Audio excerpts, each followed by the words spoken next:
The people you are after are the people you depend on. We cook your meals. We haul your trash. We connect your calls. We drive your ambulances. We guard you while you sleep. Do not fuck with us.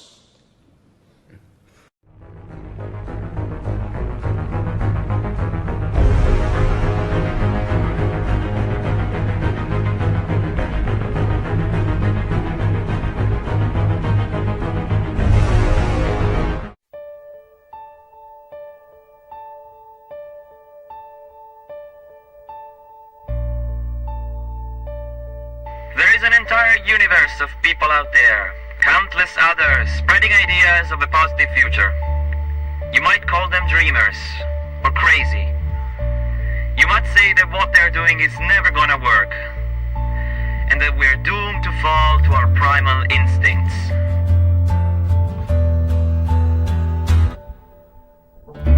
Brothers and sisters, comrades and friends, I'm here to tell you differently. I know that we live in an age of daunting problems. We need the best ideas possible. We need them now, and we need them to spread fast.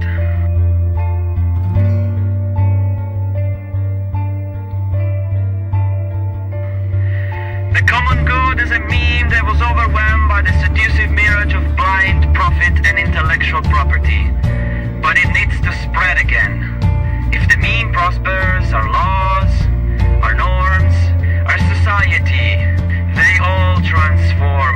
This is social evolution, and it's not up to governments, it's not up to corporations, and it's not up to lawyers. It is up to us. We are the children of 1,000 generations of this human race, and we have come this far not to be subjected to imperialism, conflicts, and deprivation. We are meant for something great.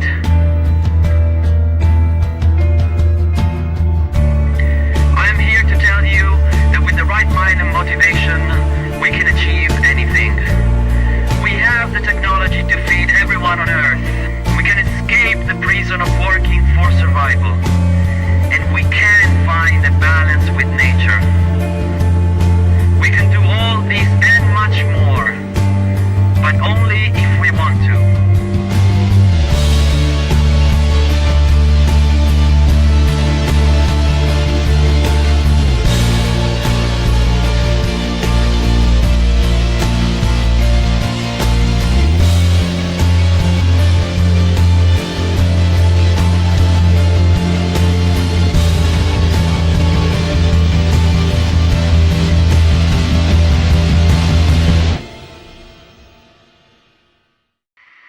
And now, go and do something amazing.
Can you say why America is the greatest country in the world? Diversity and opportunity. Lewis? Freedom and freedom. So let's keep it that way. Well, why is America Not the greatest country in the world, Professor. That's my answer. You're saying... Yes. Tell students that America is so star-spangled awesome that we're the only ones in the world who have freedom? Canada has freedom. Japan has freedom. The UK, France, Italy, Germany, Spain, Australia, Belgium has freedom. So 207 sovereign states in the world, like 180 of them have freedom. All right. And yet you, sorority girl. Just in case you accidentally wander into a voting booth one day, There's some things you should know, and one of them is there is absolutely no evidence to support the statement that we're the greatest country in the world. We're 7th in literacy, 27th in math, 22nd in science, 49th in life expectancy, 178th in infant mortality, 3rd in median household income, number 4 in labor force, and number 4 in exports. We lead the world in only 3 categories: number of incarcerated citizens per capita, number of adults who believe angels are real, and defense spending, where we spend more than the next 26 countries combined, 25 of whom are allies. Now, none of this is the fault of a 20-year-old college student, but you nonetheless are, without a doubt, a member of the worst generation ever. So when you ask what makes us the greatest country in the world, I don't know what the fuck you're talking about. Yosemite?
Remember the 5th of November, the gunpowder, treason, and plot. I know of no reason why the gunpowder treason should ever be forgot.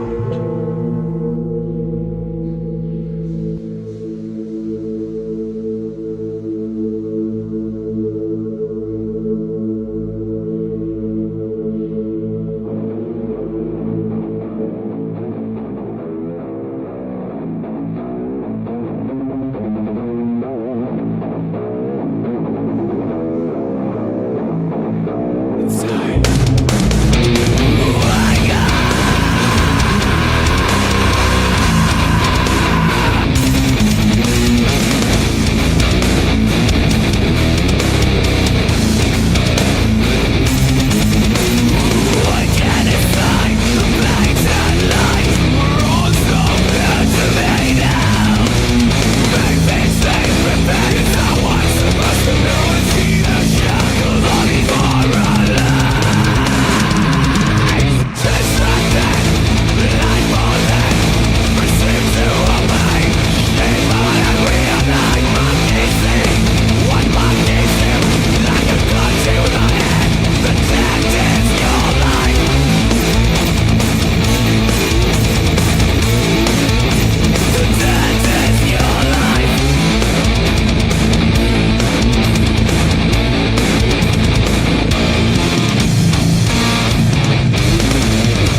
Secretive organization known as Anonymous, a loose-knit group of computer hackers who came to the defense of WikiLeaks and got the attention of law enforcement in the process.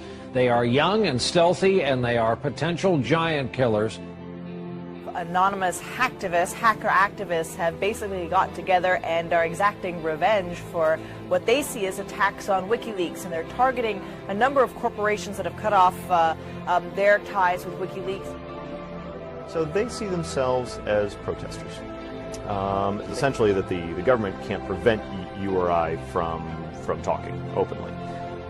They interpret it much more broadly. They believe that everybody has an inalienable right to say whatever they want on any forum whatsoever. Now today, this group of computer hackers are apparently threatening cyber war over this WikiLeaks case. What do you know about that? Yeah, NBC is reporting that Anonymous, it's a group we've heard of before, is threatening new attacks not only on U.S. corporations, but also on some of the government officials. Number one story, MasterCard announced Monday it would no longer process payments to WikiLeaks. This morning, internet activists crashed its website. This afternoon, Visa.com crashed. Tonight, Twitter might be next. It suspended an Operation Payback account.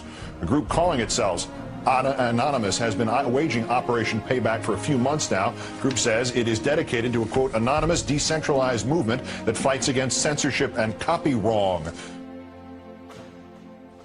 Well, officials have confirmed that at least 41 Malaysian government websites had been hacked overnight.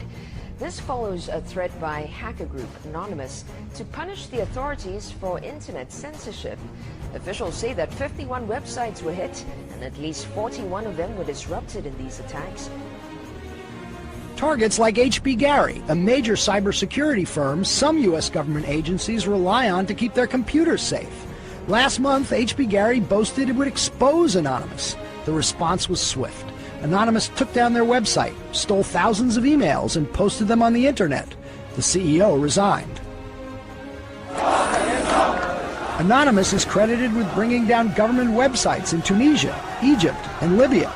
And now it's made new threats against companies and government officials complicit in what it views as the mistreatment of Bradley Manning, the Army private accused of leaking to WikiLeaks. Anonymous is powerful enough that it's certainly struck fear into the hearts of some of the biggest technology companies, the biggest companies in the whole world. Our own Justice Department doesn't take any action against these guys. It's been 3 years since the debacle in Wall Street that caused our economic collapse. And where's Washington? Where's Washington? They haven't done a damn thing. But look, what you're looking at here, in combination of all these things, is a new model on how to fight back. You have to take action into your hands. Direct, peaceful resistance. We decided long ago that the dangers of excessive and unwarranted concealment of pertinent facts far outweighed the dangers which are cited to justify it. And there is very grave danger that an announced need for increased security will be seized upon by those anxious to expand its meaning to the very limits of official censorship and concealment. That I do not intend to permit to the extent that it's in my control. For we are opposed around the world by a monolithic and ruthless conspiracy that relies primarily on covert means for expanding its sphere of influence, on infiltration instead of invasion, on subversion instead of elections, on intimidation instead of free choice, on guerrillas by night instead of armies by day. It is a system which has conscripted vast human and material resources into the building of a tightly knit, highly efficient machine that combines military, diplomatic, intelligence, economic, scientific, and political operations. Its preparations are concealed, not published. Its mistakes are buried, not headlined. Its dissenters are silenced, not praised. No expenditure is questioned, no rumor is printed, no secret is revealed. Uh-oh, SpaghettiOs. You could be in a lot of trouble. Now, people have figured out that you can hit the powerful where it counts in their pocketbooks. The same thing happened in Egypt, where Mubarak only stepped down after the labor strikes began. And then there's the national and international movement against the power establishment. The group Anonymous recently released this video warning the global banking systems. We are a decentralized, non-violent resistance movement which seeks to restore the rule of law and fight back against the organized criminal class. Now that's a little spooky, but I liked it. And apparently they came armed with documents, which we're going to tell you about in a second. But look, what I like is peaceful resistance. However, they can't just randomly launch an attack. And in order to do it, you have to go on this IRC chat. Anyone can suggest a target. That person then has to make a compelling case for the target, and then whoever happens to be, it's a quorum of whoever happens to be awake, can vote up or down on this target. So if somebody has not made a compelling enough case, enough people may pull their computers off of this voluntary botnet that the attack might not be nearly as effective. So it is, in fact, an amazing kind of Athenian democracy. If you forget sort of the ethics of what they're doing, place that to one side, what they've achieved is sort of this set of checks and balances that agrees in a very fluid way on what the target is. This is the new model of fighting back against the establishment and against corporate power. Don't wait for your knight in shining armor to show up from D.C. The bad news is he ain't coming. The good news is it turns out you're the knight in shining armor. I believe that Gandhi's views were the most enlightened of all the political men in our time. We should strive to do things in his spirit, not to use violence in fighting for our cause, but by non-participation in anything you believe is evil.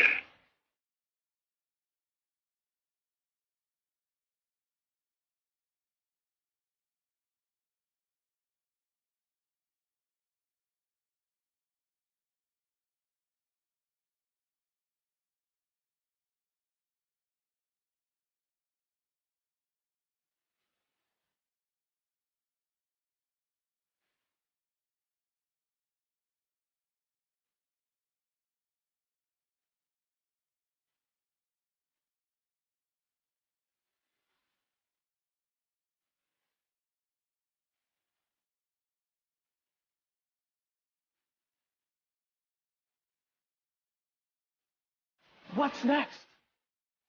What's next is all they can do is shut down the internet itself. And we see how that went for them in Egypt. And we, the people, know that when the government shuts down the internet, that's when it's time to shut down the government.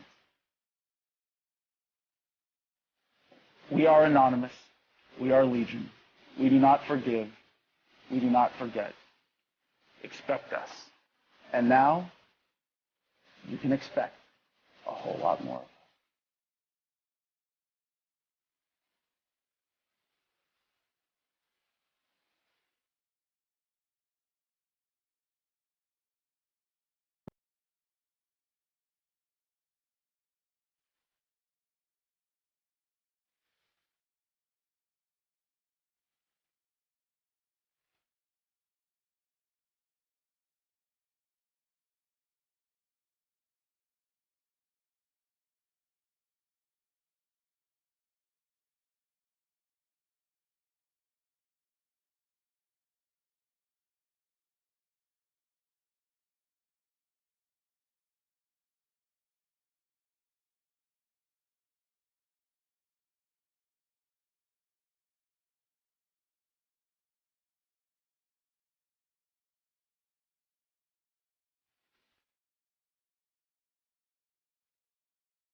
free people of the world.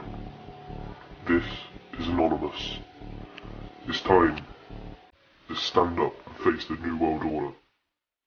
Your country calls for you to follow orders and to stand in place like a slave drone. We call for you to say no. We call for you to say you are anonymous. You have the right to stay anonymous, and so shall you do so. Go to protest and stand up for what you believe in. Stand up for what is right. Stand up and say you are anonymous. We are anonymous. We are Legion. We do not forgive. We do not forget. Expect us. Good evening. We begin tonight with a rare look inside Anonymous. They're this shadowy and motley group of hackers and activists who answer to no one, drawn together by love of internet mischief. Well, now they're evolving into this movement of social change, a real driving force behind the Wall Street occupiers. No surprise, they're hated by corporate security, but also hunted by the FBI. And one of the questions we're asking is, who are these people and why are they taking to the streets? To get some answers, Amber Lyons stepped into the shadows. Hey, back up, back up, back up. It's a dark and disturbing vision. A world where riot police attack with impunity. What happened? You got shot! Get back! Get back! Where democracy is corrupted by greed and dissent is crushed. That's how Anonymous sees America. And they say that's why they're fighting back. We are Legion. We do not forgive. We do not forget.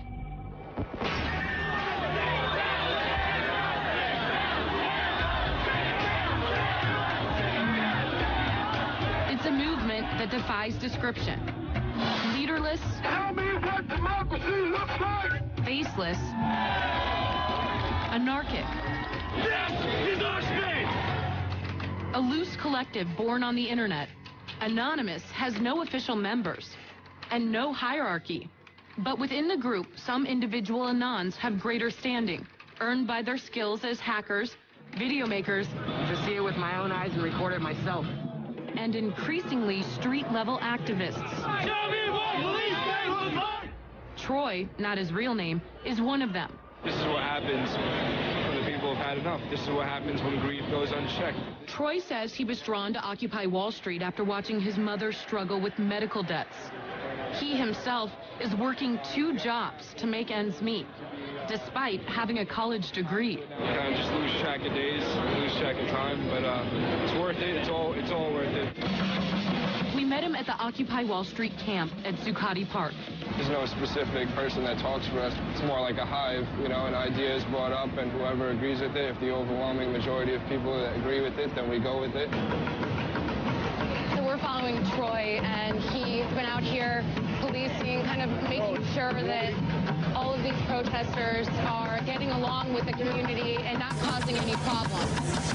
We're handling internal affairs as far as damage control within the community, making sure that everybody's respecting the local small businesses around here. How's it going? How's it going? But he's not just watching over the protests. He's also watching the police. Part of the evolution of Anonymous from hackers to activists. Anonymous was born a decade ago in one of the weirdest and darkest corners of the internet, an anything-goes image board called 4chan. 4chan users post anonymously, and the name stuck. We do not forgive. The group adopted a distinct identity and its own symbolism. A mask taken from the movie V for Vendetta, a retelling of the story of the English rebel Guy Fawkes and his plot to blow up the House of Lords in 1605. Instead of gunpowder, Anonymous uses the internet. Anonymous attacks its targets by flooding and crashing corporate and government websites, or digging up and publicizing highly embarrassing information. It's called trolling. They troll targets out of genuine outrage, but also just for fun. LULZ, it's a kind of pluralization and bastardization of Laugh Out Loud. New York University professor Gabriella Coleman has been watching Anonymous for years. It's a term that kind of denotes the sort of pleasure, humor, laughter, everything from something which is quite playful, harmless, to engaging in a kind of full-fledged trolling attack that humiliates. Anonymous's campaigns, known as operations or ops, can be dramatic. In late 2010, a distributed denial of service attack took down the website of PayPal after the company cut off support for the online whistleblower site WikiLeaks. PayPal continues to withhold funds from WikiLeaks, the beacon of truth in We Are Anonymous.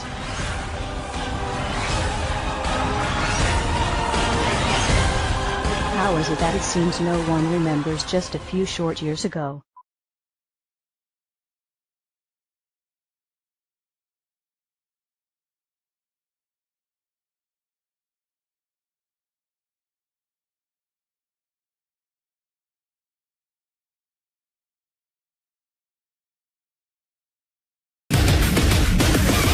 I order all those assembled to immediately disperse.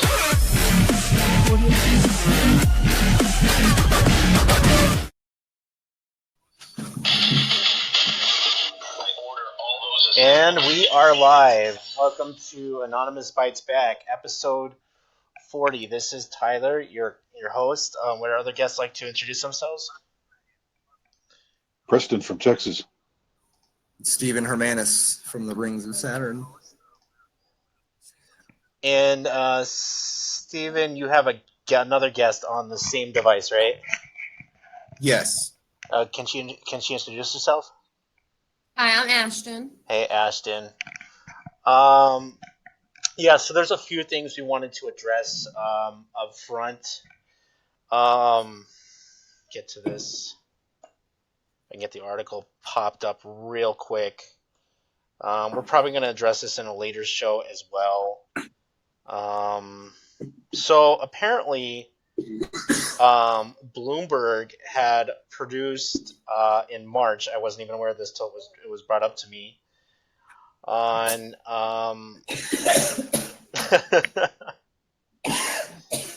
okay, Bloomberg. With the headlines, Anonymous joins hacker army targeting central banks for cash. And what they're referring to, well, obviously, well, how should I even say this? The article is misleading. It's comparing Anonymous and saying that apparently that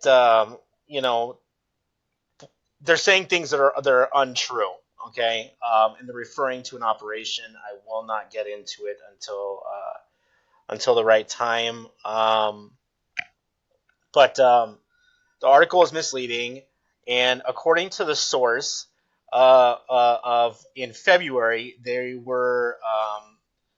had talked to two individuals who had direct knowledge of the group's this is a quote.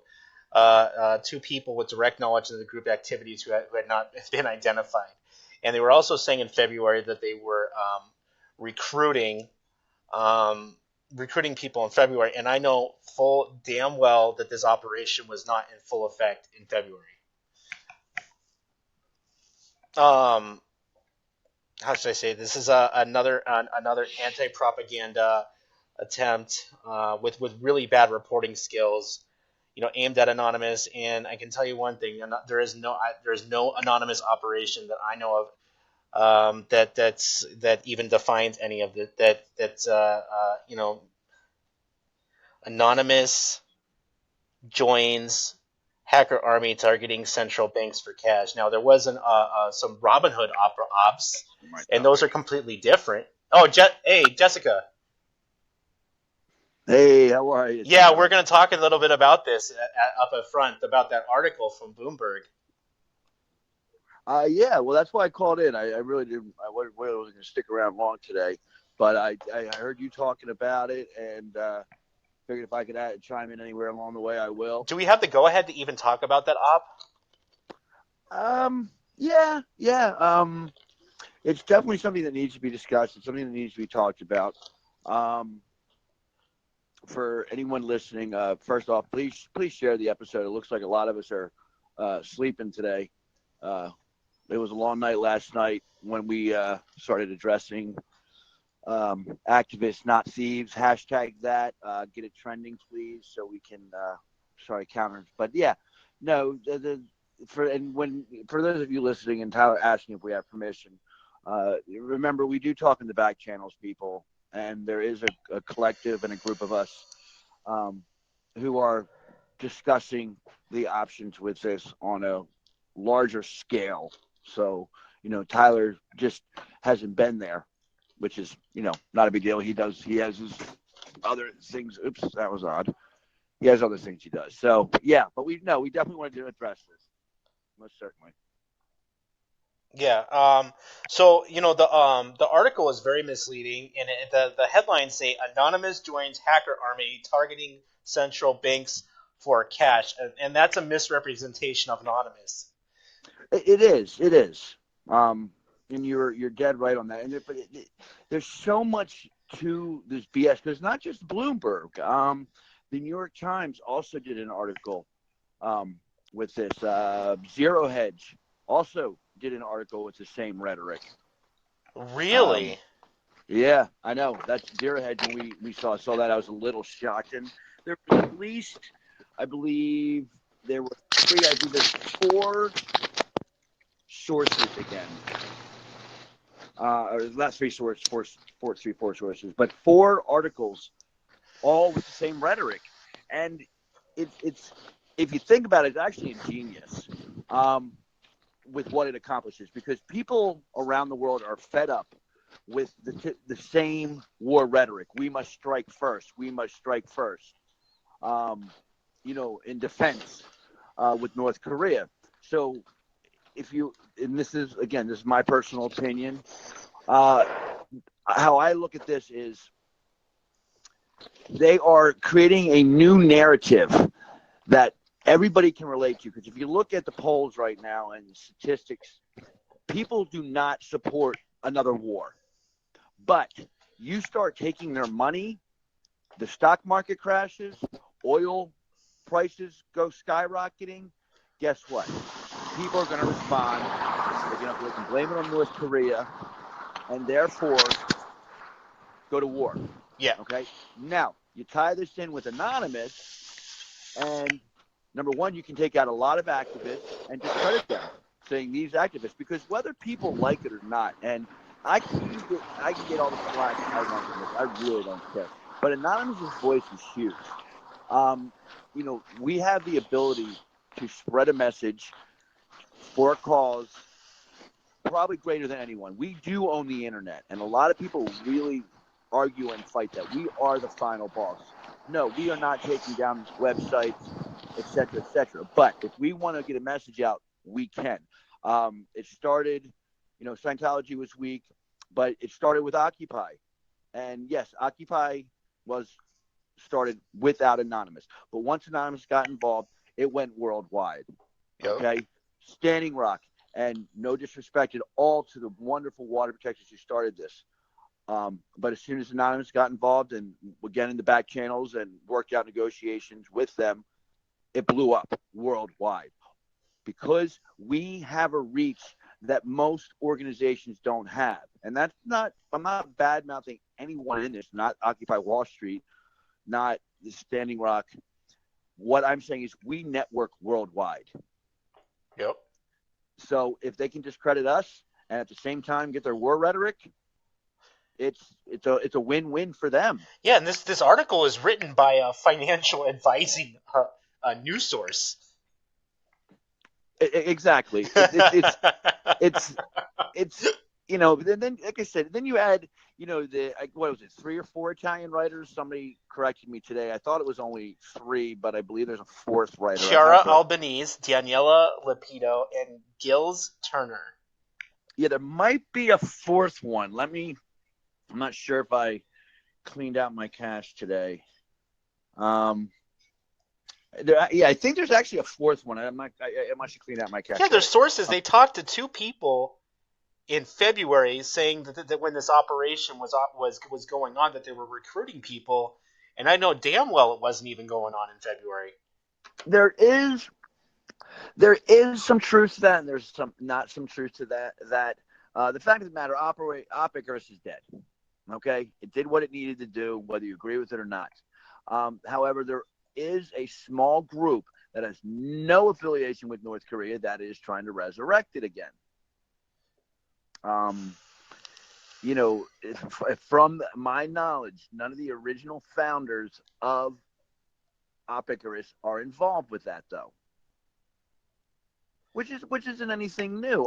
You know, I'll use Op Love as an example. Op Love was 2013, and I resurrected it again in 2016.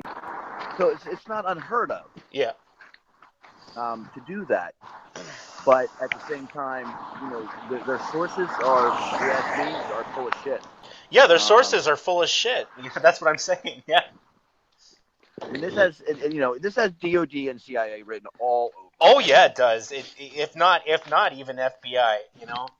Right, and anytime you get foreign hacking, money, oil, all involved in the same conversation, war. You're looking at CIA rhetoric. You saw it in the French elections. You saw it in the U.S. elections. And, you know, now that, I guess, U.S. met, I think, with Russia and North Korea today, you know, Russia's going to kind of be, I think they're going to quietly stop the Russian rhetoric and really go out there, Iran and North Korea. Well, yeah, South Korea is inaugurating their new president in 2 days, I believe. Right, and North Korea put out an olive branch today. To North Korea, yeah. To South Korea. I think they put it out. I think North Korea reached out to South Korea and offered an olive branch, saying they would like to do one of the greatest fears of any Western nation, and that is form again as Korea. Wouldn't that be a bad thing, right? Well, yeah, for everybody. Only everybody, you know, except Korea. Yeah. There's displaced families over this, you know, people's grandparents over in North Korea with the children and the other generations all in South Korea. Just it's like the same situation you had in Germany. Exactly, when the wall went down, and I think we will see United Korea if the world doesn't go to hell any faster than it already is. But to go back to this ridiculous article by Bloomberg, you know, first off, they're citing two sources that were apparently involved in 2016 with Icarus. And everybody... Yeah, I would like to know who those sources are, because I'm calling total bullshit on that one. Here. Well, we have pretty much everybody that started, created, or was involved in a fashion is aware of what's going on. Some are in the conversation, some are not. But, you know, the fact of the matter is, it was nobody who was... I don't want to say, oh man, I don't want to hurt anyone's feelings here. Anyone who was active would not have spoken out. It's that simple. You know, there's accusations. Maybe it was, you know, some pissed off GSH members, and no, they're not that pissed off like that. They, you know, their grudge is gone. GSH is pretty much disbanded for the most part. I think, you know, honestly, I think that they hit up two random anons and just said some bullshit. That's what it looks like. I'm willing to bet that they didn't talk to anybody and they just formulated this fucking story on their own. Exactly. That if you can expand on what I was saying. Some of these news agencies will do exactly that. They'll come out with, well, sources say, or some of the sources. Well, what is that source? Oh no, we said that. Fox News does that all the time. They quote themselves. You know, the like show right before them will make a accusation, and then they'll come out with, oh, news sources said. Well, what news source? Well, you said that. Exactly, and if you actually we are the only source. Don't you get it? Yeah, if you read the article, and Terrence and the people listening, it's really quite amusing because it clearly says sources did not want to be named. All right. Look, everybody has, I don't know about you guys, but you know, most people have a dozen handles, okay? They could have at least you could have used and I'd always be skeptical if they're like, oh, I mean, yeah, come on. Well, that's what it is. It's anonymous sources. But, there are countermeasures going on. Again, people who are listening, you can go to Anonymous Collective, Anonymous Notables. There's almost every page right now is trying to get activists, not thieves, trending. And there has been a little bit of again, a little fallback from that, saying, back in the day, Anonymous, we're thieves and we, steal from the rich and give to the poor. Well, you know what? That's Robin Hood. Okay? Those are Robin Hood. That's a little different than hacking a bank and taking the money and putting it in your pocket. Is, but you notice that the only people that bitch about Robin Hood are the rich. Well, True that. You know what? There's also another theory going around. I'll throw this out since we're talking about the money aspect of it. Last year we had a 100 million Bangladesh hack. Okay, and then the U.S. government lost $9 trillion. All right, and that's not. I mean, really, some of the first, really great computer hackers all had to do with hacking banks. They are. I'm not just talking about Anonymous in general, but they are like number one target. Like fucking divest. No, and they are, and banks are a huge target. But and that was somebody else's a little bit of fallback from Anonymous aren't thieves, and they're saying, well, during Operation Icarus, people lost money, blah blah blah. You know what? No, the banks lost money. The rich lost money, so we could care less about that. Yeah, exactly, and that's not stealing. And plus, any of the shit. You know what? We're helping stimulate the economy. Look at all of the computer jobs that we create just to do security to keep us from robbing those people. Well, the only thing that was really effective was a lot of us. Go ahead. That was why I got an Anonymous, was because I was going to school for computer network, for network administration. Like that was how I got into computer networking. And honestly, that was most of what we were doing, was keeping people from getting a hold of banking information. Exactly. So, what can you do? Number one, if you're on Twitter, even on Facebook, get trending hashtag activists with plural, not thieves, plural. Get on Twitter at Bloomberg and let them, we're requesting that they retract the story because it's a complete fabrication. It's 100% lies. Specifically, no one from Operation Icarus had any personal financial gain whatsoever. Because I'll tell you what, if any of us did, we sure as hell wouldn't be here. All right? I would be, I can tell you right now, we're all some broke motherfuckers. Yeah. I wouldn't change. Fuck you guys. Well, they were comparing Anonymous to those Russian hackers that had stole $700,000 from a heist, and I'm like, where did these people get this information? That's completely different. And there's people out there that are scamming, that are scamming credit cards and that are ATM machines. That are scamming people.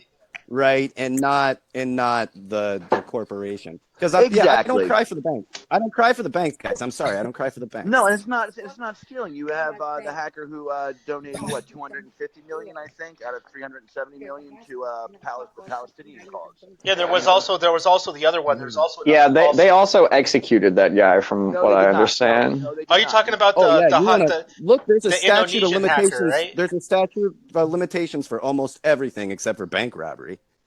Oh no! They're talking about that other guy who got indicted in, I believe it was the Philippines or Indonesia, can't remember, and he stole $400 million and then donated it to charity in Africa. They totally execute him. No, they didn't. No, they didn't. I'm not surprised. No, they didn't execute him. There was a mock thing. The meme goes around. It says 400. It says 4,000 million because I don't know if their English was good, but apparently no. The guy's doing like 15 years in I think somewhere in the Philippines, and he should be out. I think in like 6 or 7 years, something like that. We just proved that meme going around, but that's the gentleman, and like I said, a lot of that money did go, if I'm not mistaken, to the Palestinian cause. Yeah, I mean, in all honesty. Right, like from a organization that is built on robbing us, why are they so hurt when they lose a little bit of money? Well, because the top level executives, their stocks drop. Yeah, 400. Good. Good. Yeah, I'm sorry. Yeah, It actually I mean, doesn't. I'm not. It doesn't do the Listen, trickle down Anonymous, effect when you hit a bank. No. We're not thieves, right? And we're definitely Robin Hood didn't. Robin Hood doesn't exist in our times, but we're kind of that gray zone in between. Exactly, and there's a lot to it, and and again, I'm going to say this on air for the people who keep in front of me. I've said it before on air, and I'll say it again. I am not anonymous. Okay, this is Puck, this is George, whatever you want to call me. I'm not anonymous. Okay, and this is a personal grievance because I don't have the right to call myself anonymous. Mm. And once somebody, as far as I'm concerned, once someone calls themselves anonymous, that's their ego saying, I'm better, I'm more awakened than somebody. And for me, I am not better than anyone. I'm simply a man trying to make the world a better place. So if people want to call me anonymous, I graciously accept that. But I myself do not consider myself anonymous. So please get this through your heads. All right. Yes. Yeah, and I mean, anytime that's why we're doing the show. Like anything that any one of us says, right? Somebody can have the complete opposite, perspective. Right. Well, that's the beauty of it. Yeah, I don't. It's more like it's not. I'm not putting like a religious, but it's a school of thought. Is how I normally look at it. Well, you know what? How I picture it is in 1,000 years. You know what? That's going to decide who anonymous is. And I will. And since you used the religious thing, I think Jesus would have been anonymous, in my opinion. He spoke he sought the truth and sought to put down oppression, and he stood up for the voiceless. Okay, with a religious tone, yes. Socrates, again, anonymous to me. Anybody who was a seeker of truth to me was anonymous, but it wasn't for them to decide, just like it isn't today. 100 years today or 50 years, whatever, down the road, if, one of you guys, Terrence, if you're in the books and say, Terrence, did this, he stood up for the poor, he got Standing Rock, whatever, then yeah, people may consider you anonymous, but only time will tell. Yeah. I agree with that 100%. I agree with that 100%. So, and that's why I don't consider myself anonymous. I associate with them. I have no disrespect towards them. I'm not necessarily crazy about the direction it's headed, but time. Everything has its bumps and grooves and everything. No, like I that. think I would prefer to be just kind of forgotten in the million voices of the revolution would be pretty much like the ultimate being goal. humble. Yeah. Right, because there was so much that happened and went on and moved forward that you just became, part of it, where you couldn't make one single person out. Exactly, and that's really what it comes down to. And Mike's just hey, Mike. Hey, what up? Man, we don't need fame dragging. I mean, that's what it really is. Yeah, but part of that, Mike, also, which is where I was going to go with this, stop putting people on a pedestal, man. Okay. There are some beautiful people out there, but but stop putting people on pedestal because none of us are better than one another. All right, we're all equal. I don't care if I share all day long. Okay, it doesn't make me better than you because you only share once a week. All right, it's where your heart is. Yep. Yeah, and that's something that we've came back to several times, and what people can do to help in the movement and the revolution and in all of it, and that's exactly it is. I could spend all of my time sharing all day, and it means just as much as the one time that you took that 1 second out of your day to share something. It doesn't mean any more or less of what's going on. So for somebody that's out there protesting or doing this or doing that, it's no more important than anything else that's going on. If you want to give, if you want to be supportive, if you want to be part of it. Everyone is equally. I don't think there's any other movements like that. They need you to do a lot of stuff.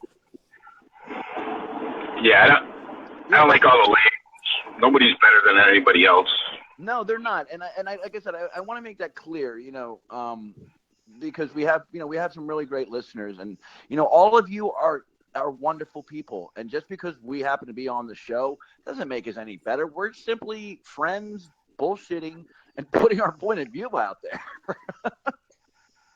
Yeah, and that's it. We happen to have the time. That's it. If you want, if you want to make a show, go for it. Have fun. I'll support you. I'll support you there too. Yeah, and I mean sometimes look, you guys know I absolutely I'm the most camera shy person in the world. Like it takes it. I hate being online. I hate being like in the limelight. But in some cases, things have to be said, and there's people that are thinking it or on the right track, and just putting those couple of words together, like, oh yeah, I guess we'll look into something or whatever, and it just has.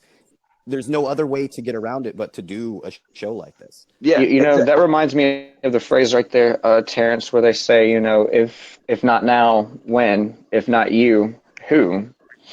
Yep. You know, I think a lot of us don't like public speaking and that kind of stuff, Yeah, and you what's know, really that's cool why we were about on that- the internet. But you know, here we are, we're doing stuff that we don't like, and it's not our preferred way of doing things. But If we don't do it, who will? you know, it needs to be done. It reaches quite a lot of people. What we do, it gets our message out there a lot further than just making a Facebook post that 10 of your friends are going to like, and then it's never going to go any further because of algorithms.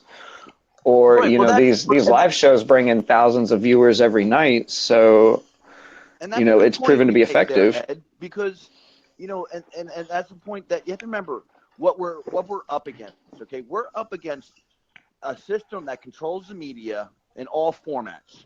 Okay, they have the networks, they have most of the radio shows, they have most of your newspapers. All right, we need to utilize every possible format we have, and we happen to utilize social media, and now we are finding our voices through UK, you know, Anon Radio.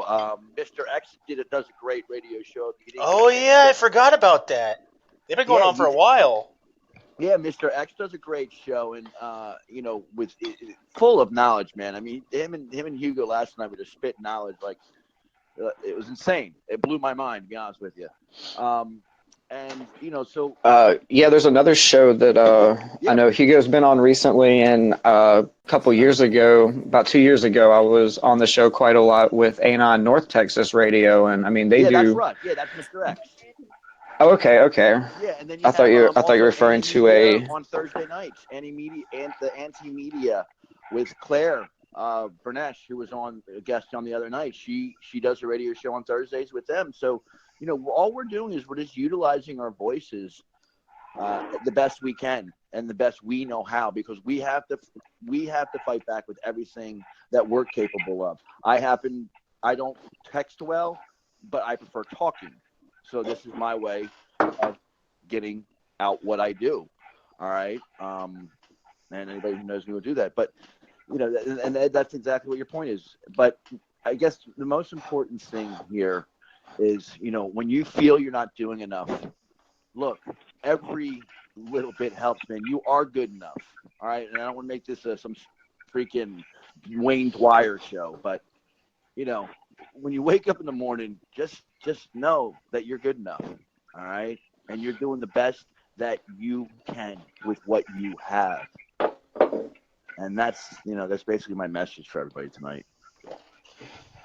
And that's right. That was a morale booster. Yeah, never let anyone make you feel like you don't do enough. I've seen a lot of people putting others down. I'm not gonna name any names or situations, but I mean, just, you know, people coming at people. Well, you know, you don't have as much of a right to be involved in X operation because you haven't done as much work on said operation as me, and you know, all these kind of attitudes that, like, because you're not doing as much as the next person, that people want to attack you over it. And man, you just gotta remove yourself from those situations. It's really not worth it. The toxicity that comes from all of that, it's bullshit. And those kind of people that think like that need a serious reality check. You know, there's those of us that can sit there and do this 24/7, sleep 6 hours a night or 4 hours a night or some shit, and, you know, every day, all day, sit at home posting, writing articles, making videos, whatnot. And then, you know, there's a lot of parents involved in this movement, and even grandparents and whatnot. You know, they have a job, they have kids to take care of. They might be able to get online 4 hours a week. Shit, I'm a dad. I'm out here every day. Right. I take it serious.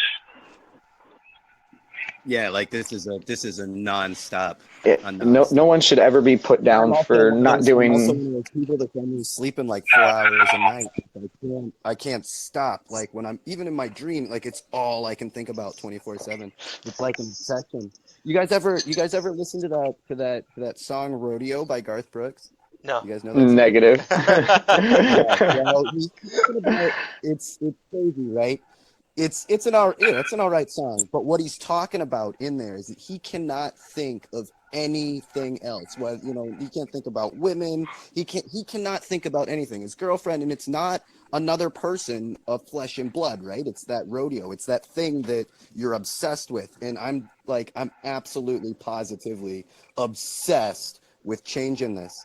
Like if it takes I won't die and people look back and be like, look, he gave it a go. I gave it, when you think, why is the world this way, right? Our parents didn't do it. Their parents didn't do it. Their parents didn't do it. Like, why did we end up this way? I don't want to look at my kids and be like, well, I don't know, man. I didn't try. Like, I can look at them and say, I gave it absolutely, positively everything I could. If it's still that way. Wasn't that a meme coming out of, wasn't there a meme addressing that coming out of Standing Rock parents? Something about, what will you tell your children when there's no water? What were you doing? Yes. I think I may have written. That's exactly it. Like I'm like I said, I'm a dad. My kids are grown. I got 23-year-olds. Whoa, Mike, can you maybe pull some volume on your mic back? It's coming through like with a lot of gain. I can barely understand you on that. It's a Bluetooth coming through a car. Oh. Yeah, I'm not connected. I turned it down. I don't know if that's any better. That's a little bit. I completely agree with that. I can't imagine looking at them and when they say, why is there still people being slaved out for our clothing or for our electronics? Why can't we drink any of the water? Why can't I play outside because the air is fucking bad? Why is my land radioactive? Right? I can look at them and be like, look, I fought it tooth and nail. I'm hoping to not have to answer those questions myself. I'm hoping those questions never have to be asked. Probably. I think we're moving towards it. Yeah, we are. Yeah. 100%. If we keep on, go ahead. My kids are awake. They taught me earlier, and I didn't believe it. I used to think they were talking crazy, and then I learned it myself. Like they've been awake before me. Nice. How old are your kids? I got a 22-year-old. I had a 20-year-old daughter, and I got a 21-year-old son. I had a 12-year-old, but I still do it for her. Like this ain't for me. For my kids, your kids, your children's kids. If we don't do nothing, they will have nothing. Yep. Everything will be taken from them. I mean, we can almost guarantee that. Yeah, if we're on that road already. Yeah, if we let things go the way that they're going, that's exactly what'll happen. They'll take absolutely everything from them, right? From the economy to the housing markets, right? To their land, air, and water. They will take all of that from them. And there's not heaps left. Right, we're already moving to kind of that point where there isn't an ocean that isn't polluted, there isn't a river that isn't polluted. We're getting down to the last few ones. Like if we don't do it now, we won't be able to do it. Yes, that's true. A lot of people think that we have an abundant supply here, and we don't have that. We're eventually going to kill the planet. Oh, 100% if we don't stop it. We're not dealing with a huge unstoppable. There's only 1,000 of them, 2,000 of the 1% of the 1%, the people that are pulling the strings, right? There's not that many of them. There's 7 billion of them. Yeah, that's what I was gonna say. I'm like, yeah, we can just lure them up to a little colony. Or just tell them, no, we're not gonna do that. Like all at once, there's 7 billion of us. Just say no. That's all it does take, though. We want to build this pipe. I thought we told you. No, we're not going to do that. Yeah, we'll just tell them. I'm going to go build infrastructure. You're welcome to join. No, they can just live out the rest of their days and kill each other on an island. I don't give a fuck. I don't give a fuck. I've always went through the same thing. Get in your $1 million car, drive real slow to your $250,000 yacht, and fuck off. However you spend the rest of your billions is not my problem. But we have to unite on a level that we're just now. Well, you know what? You bring up a really nice point there. You talk about unity, and I want to bring this full circle from why I called in tonight to speak a little bit about what's going on with Bloomberg, Icarus, the propaganda coming out about starting a new war. And I don't think what the government understands is, look, we are a family when it's all said and done. And you can tell we're a family because you know what? We fight like a family. Ed and I will go at it. You can go back in history and you can see Ed and I go at it. All right? But and Ed can talk about this if he wants to because he's been there. But when it comes down to it and we need each other, we're right by each other's side. We're right there, arm in arm, saying, fuckers, bring it. And that's what the government every day doesn't understand is when we need to be united, we are. But when it's idle, yeah, you know what? We get in little bitching matches. We get in little petty fights. We call each other names. We're assholes to each other. But you want to bring it even more full circle. I mean, look how Operation Icarus fell apart. In the end of it, there was a lot of personal drama that caused it to break down into several smaller groups. And now that this Bloomberg article has come back up, everyone is reuniting. And yeah, if they don't pull that article, I guess the Icarus Collective is going to pull it themselves. And that's exactly my point, Ed, and way to bring it around there, is that when we need each other, we know we're going to be there regardless of the infighting. Because we're a family. That's what we do. Okay? Look at your own personal family. If you're an only child, go look at your neighbor's family. But the fact of the matter is we're not all going to like each other all the time. But we all do love one another because we all know that we all stand more or less for a better world. We have our differences on how we'll get there, but again, it's said and done, we're going to be there for each other, and that's part of the beauty of the idea. And everybody that's there, because if you even want to become anonymous, your heart's in the right place, in my opinion. You might be misguided. I might be misguided. We're all misguided, but we're all learning from each other, and hopefully we're all teaching each other. Even though you don't think you're teaching each other, I hear that a lot. Like, I'm not teaching anyone anything, but you have no idea who you are teaching. Even your rant may, touch someone and be like, wow, I don't want to be like that. There, you just affected someone. Okay, you just changed someone, or someone said, wow, I'm not alone. I know how that feels. You want to take more of a positive view on that. So with this, again, there's going to be, this is not dead in the water. We're not letting this go away. There is a lot going on with this presently, and just keep sharing the hell out of it and keep educating and keep reading yourself and look at the way they're changing rhetoric again. And the one thing I didn't talk about, which was another option that is being discussed, is the money situation. Are they getting ready to lose money again, basically? And what better way? They've already set up the rhetoric. It's going through the news. Yep. And next thing you know, money disappears. And who do you blame? Anonymous. North Korea and Anonymous. There you go. All right? So you have to look at what they're doing. And when they start this type of rhetoric and narrative, ask yourself why. What is the purpose? Who gains from this? The banks and well, not exactly, but it is propaganda, putting an enemy because they did something or something's going wrong. So yeah, again, this is we're hardly finished with this.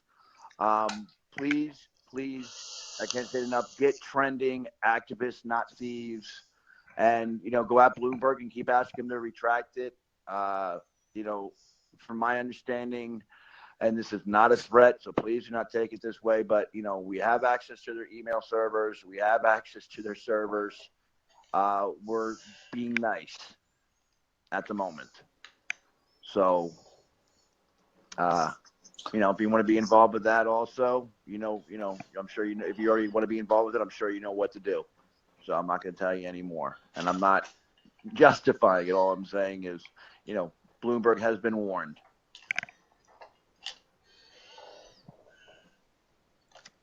Did we lose somebody? Terrence. Yeah, Terrence.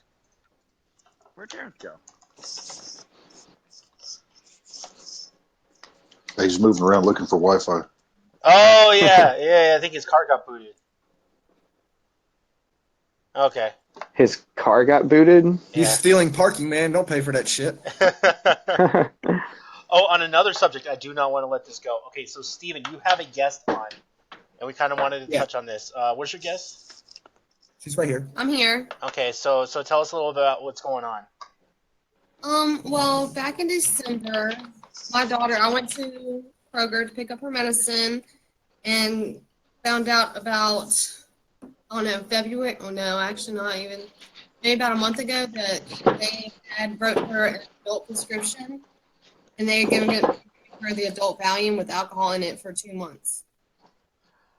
And what happened? What happened because of that? And she had to have a feeding tube placed into her stomach because she forgot how to swallow. She forgot how to do everything. Okay, yeah, I got that. And they gave her an adult dose of benzodiazepine or Valium. Valium, yeah.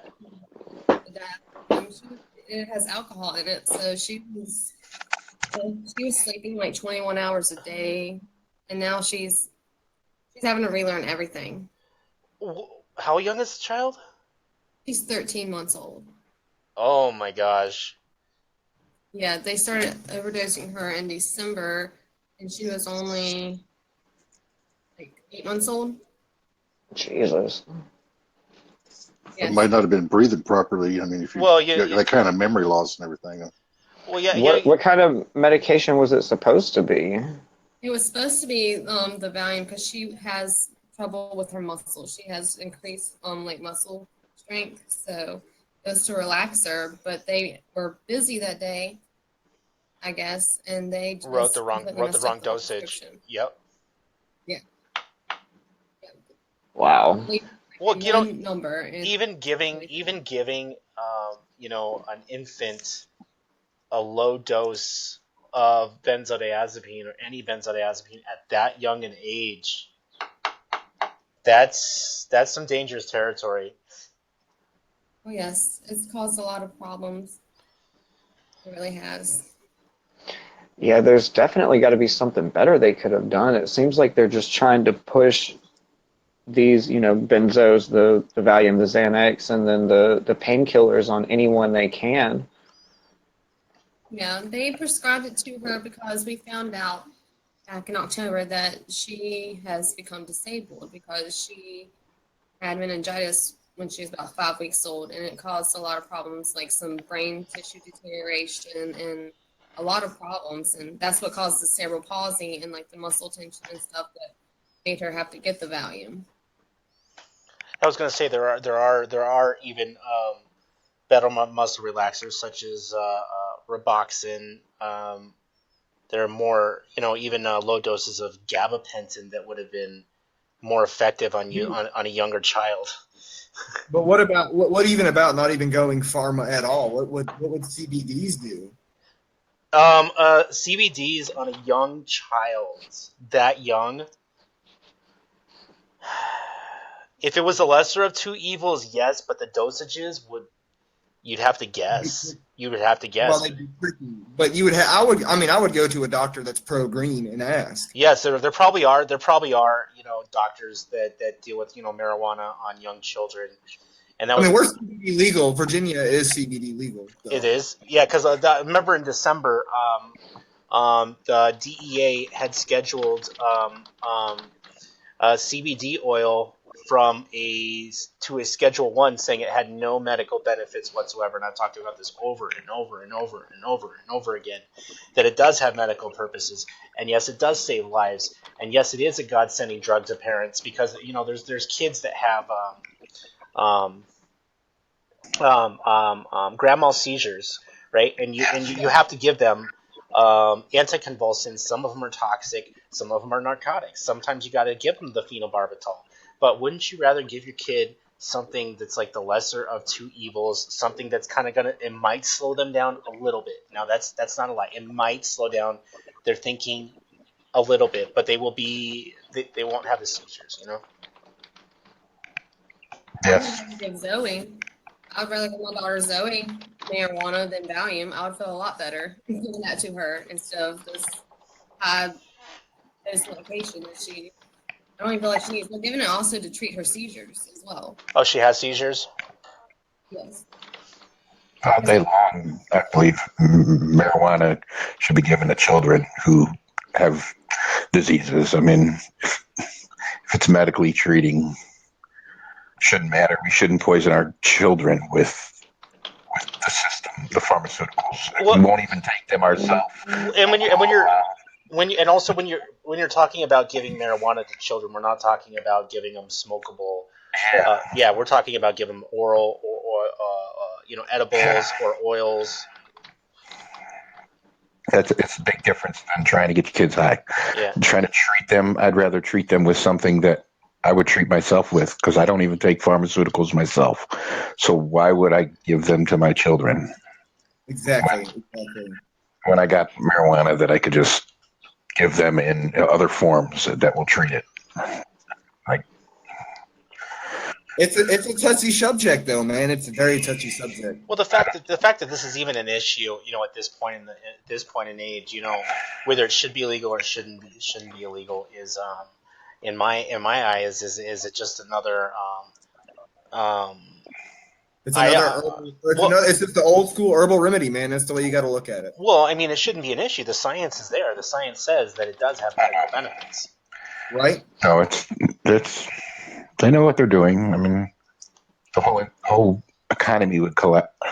I mean, it would flourish. But actually, yeah, you're right. Though, if they had legalized cannabis, things would change. Well, not only that, I'm not pro-government, but places where they had legalized it and they had taxed it, they're booming. They're doing good.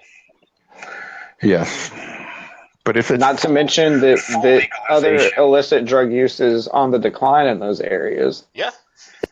And full legalization of it throughout the country would lead to more than just medical purposes. It would lead to paper purposes and everything else. You can also make companies out of business. Everything would change with it being fully legalized here, because now we would have companies making byproducts out of it and putting these other industries that are horrible out of business. Like, we can make so much more paper with just than we can cutting down trees.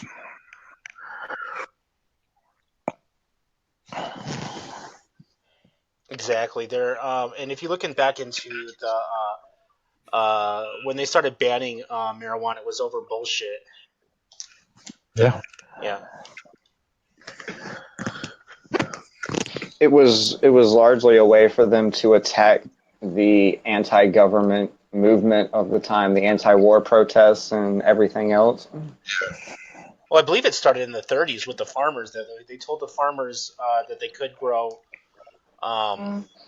marijuana.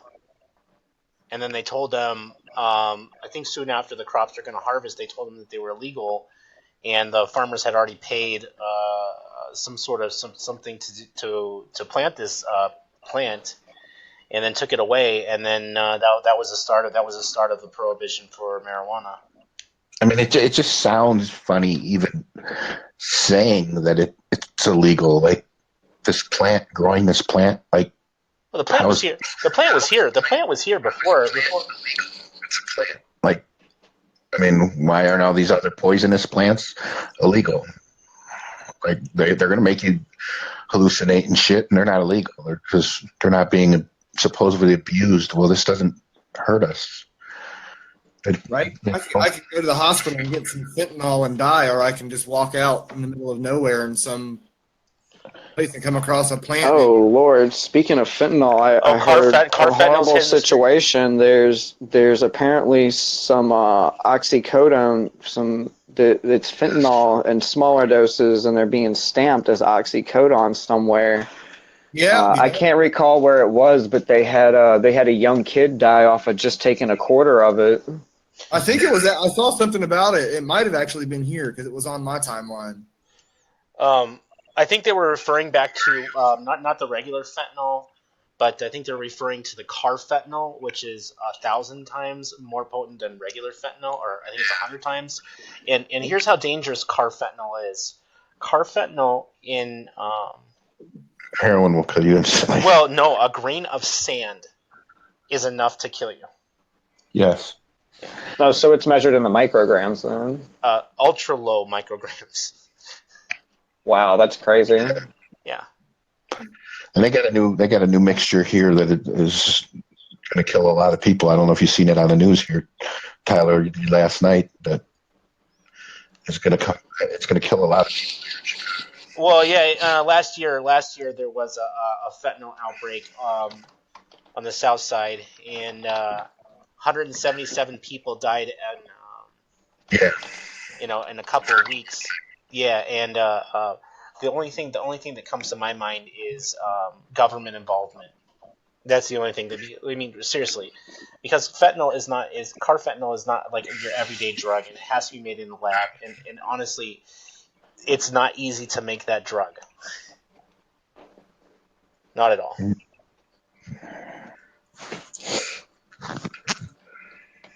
It's sad. They know what they're doing.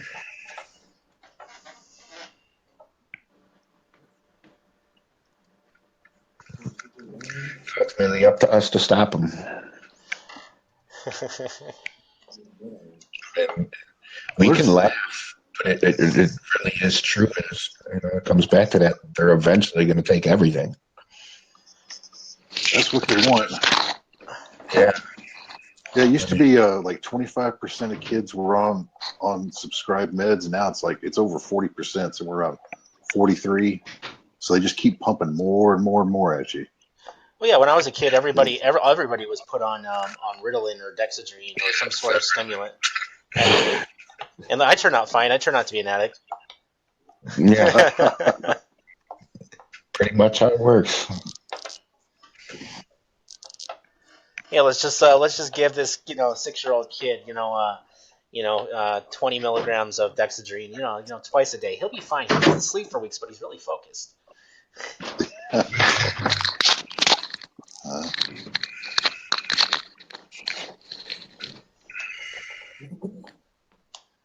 Okay, in other news, Preston, did we get back a hold of Roxy?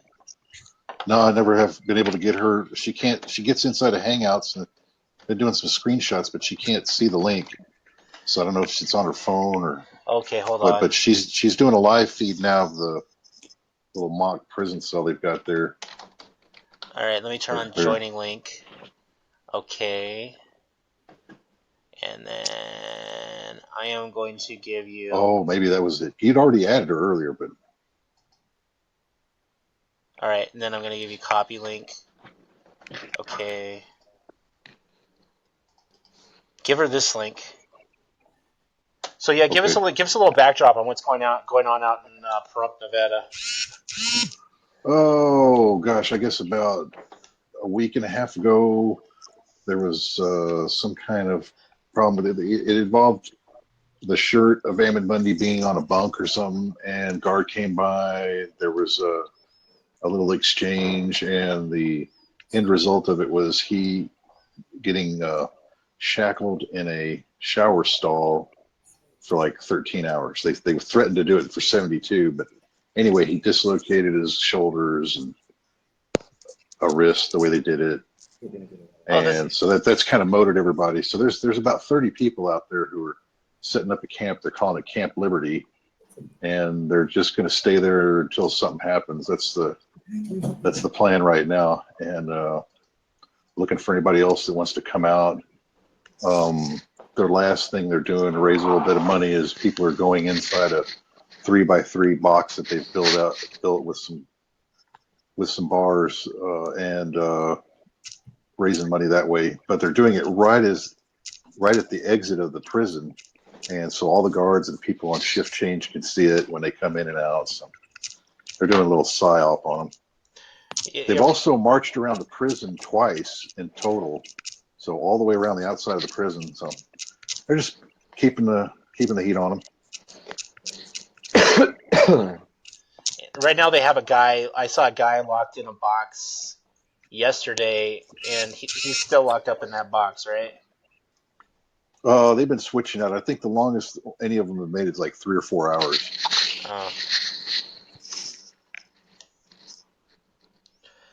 I gotcha. Hopefully. And I think I said they're calling it Camp Liberty. It's in Pahrump, Nevada. Pahrump. It's where what's his name's from?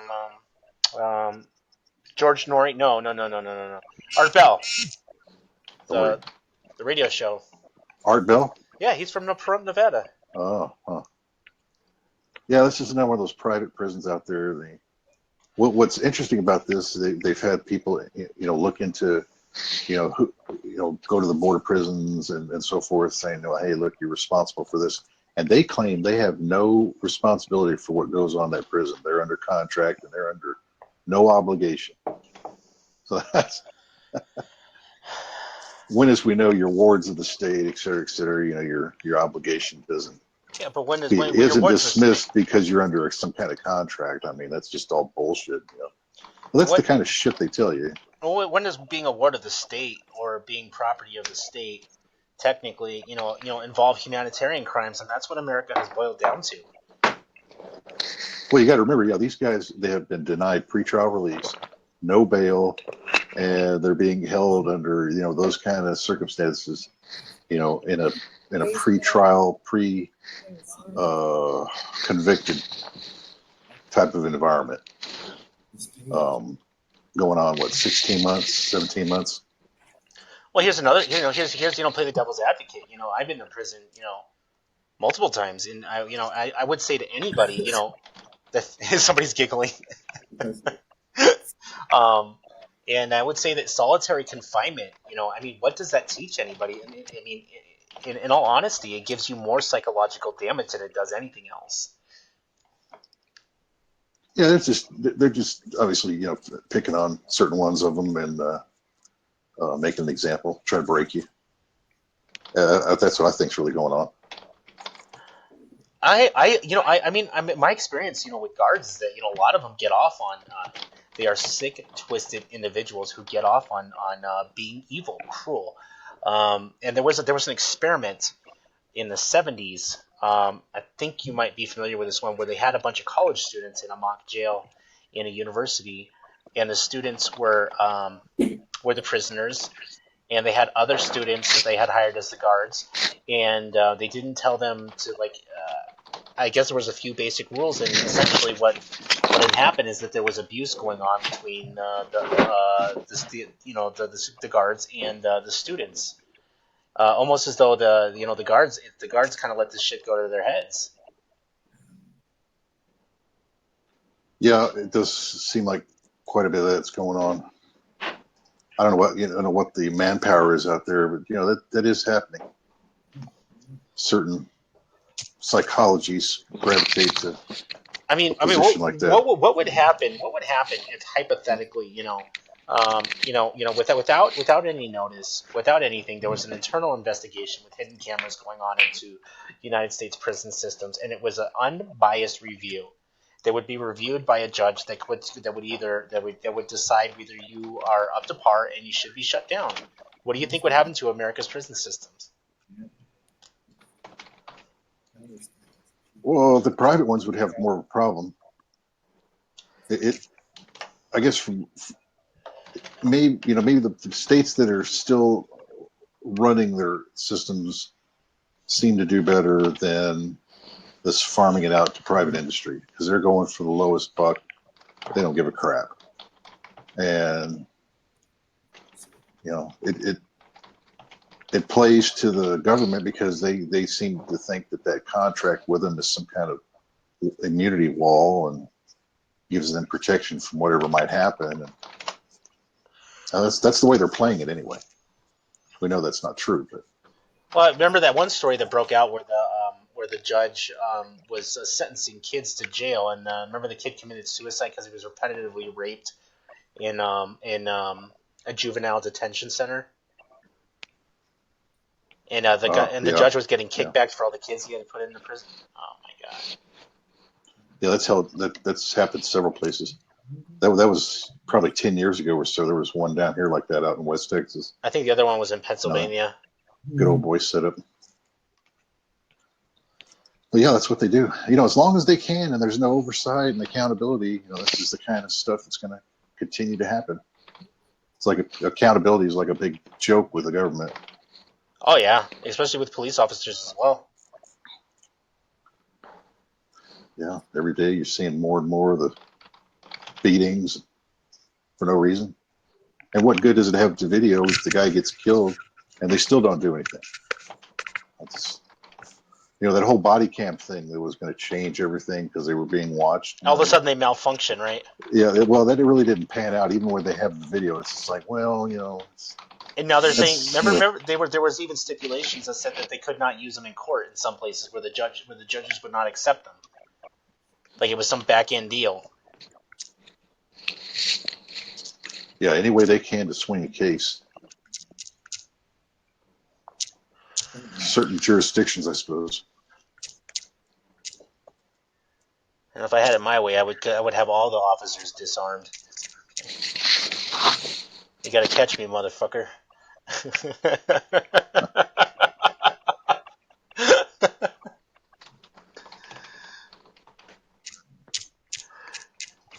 Yeah, it's just the attitude, everything.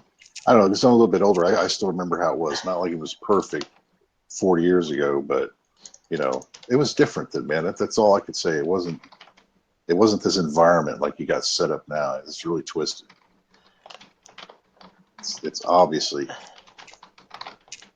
becoming more and more twisted. Well, yeah, the way I see it is that the police are getting more and more militarized, and a lot of the new weapons that you see that the cops have happened after that bank robbery that happened in North Hollywood in the 90s. Remember when they had the bank shootout where the guys had head to toe body armor with AK-47s, and the cops couldn't shoot them out. So then they had to go to the local gun store and they had to get high-powered rifles. And now you see cops with M4s in the trunks. Yeah, with the gang units in the 80s, and that North Hollywood, that kind of woke them up. Well, those guys were cranked up literally, though. When they did that, there was a reason it looked that way. They really went for it. Oh yeah, they had AK-47s with drums and head-to-toe body armor. Yeah, they're modified and everything. They were firing full auto too. So yeah, but does that justify? Does two men's actions justify having your police officer with a fully automatic, high-powered rifle in the trunk?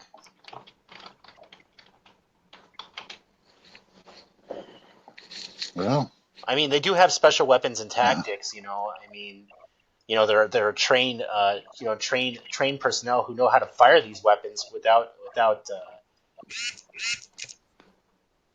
extreme precision. But you get an officer who shoots anybody. I don't know.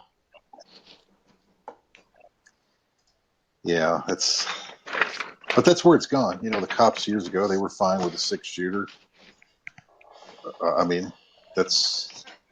That was good enough back then. I mean, even look at the British police. They're slowly becoming armed, but they've gotten around with no weapons for how long? Oh, we got a good comment. It says, Ed, this is up your sleeve. Okay. All right. What do you think about Bitcoin? I have heard a rumor that Japan might adopt Bitcoin as a secondary currency? I do not doubt that. I haven't heard that myself, but Japan has been going through a really large buying frenzy, which has, I mean, the price of Bitcoin has just been skyrocketing over probably the last like 3 weeks now. What is it at now? 1,723 dollars Oh my at this very gosh. moment. And, for those of you that have been watching the show for a while, we were talking about that in the first couple of episodes when it had just broke over 1,000 for the second time in its existence. And then about a month later, we were talking about it again when it went roughly around 1,250 somewhere, breaking the previous record that was set, I believe, in like 2013, 2014. I can't remember off the top of my head. But yeah, let's see. I got my chart pulled up here. Yeah, it was probably about on the 23rd, 24th of March. The price just started steady going up, and then let's see, about the 1st of May, it started making huge leaps, and I mean, it hasn't slowed down at all. Yeah, it's worth more than gold. Eventually, and you know what? And the central banks and the banking industry are extremely paranoid about this currency. Most definitely, and then not to mention, there's others that are rising as well. Ethereum is doing really good. I bought into that when it was right about $30 a coin. I just got 2 of them, and that is now sitting at $86 a coin. So I'm close to tripling up on that so far. I mean, that's only been a month and a half in that time span. Litecoin is taking off as well. These three are probably going to be the dominant of cryptocurrency for quite some time. A lot of the exchanges are starting to offer 3 different ones. I would say Monero might get into the mix at some point. It's used a lot as a darknet currency, so it's got some value to it. A lot of the darknet markets have picked up Ethereum since it's become pretty stable. So, I mean, we're really seeing the cryptocurrencies all around, doing really good, becoming really strong, and at least becoming stable. Well, there was you remember at the beginning of this year. This is how much, like, I don't know. There's 2 sides of the coin. No, that's a really weird term of speech.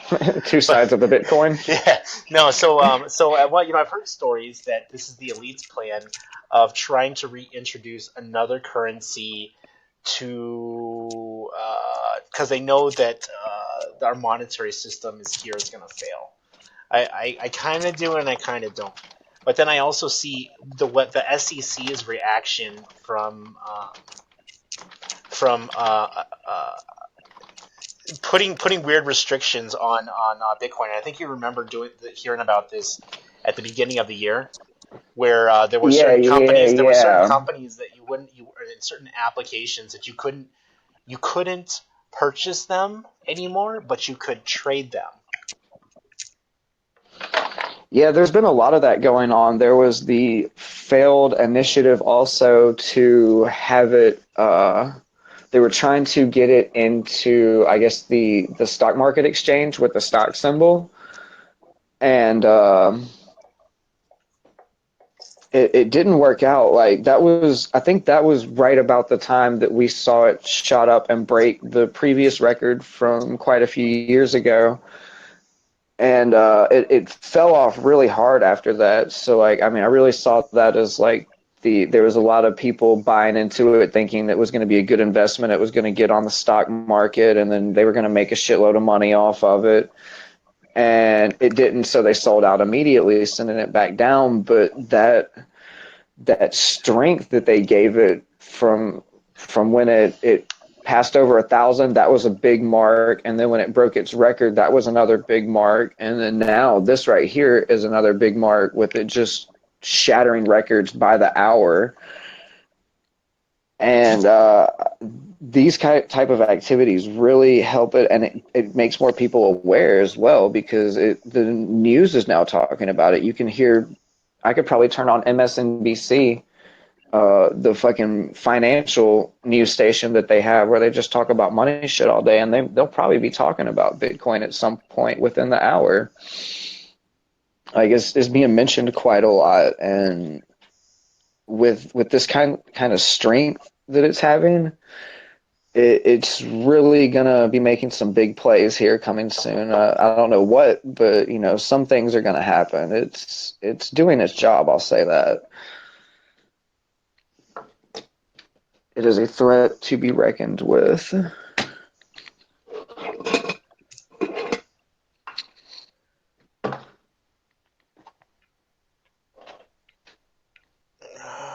Wait. Confused about who I'm talking to. So am I the only one on the show that really messes around in the cryptocurrency markets? I used to when I was involved more in the darknet market, but I did have some on. I did have some, and then when I sold the last of it when Circle said that I couldn't buy anymore, and then I didn't get. I got a few dollars less than it was worth because of the fucking because of the way they do it. Damn. Yeah. But I kind of wish that remember when it was like only $200 or $300 for one of those things, and oh yeah. So when I was sitting there looking at the ticker on my phone, like, is this gonna take off? Should I get it? Should I get in? Would it be a good investment, or am I just gonna lose my money? No, I fucking dicked around until it was way too late. That's why I got those Ethereum coins set back. I'm hoping I'll hold on to those for a couple years, and they'll be worth $2,000 maybe, or some shit. And that would be even if it's just those two that I hold on to, that would still be a great investment. That would be roughly $50 that turned into $2,000. Well, I remember there was this one currency that never hit off, and they were sending out their tester. They were sending out the mining programs. I forget what it was, and I had the program running for like weeks.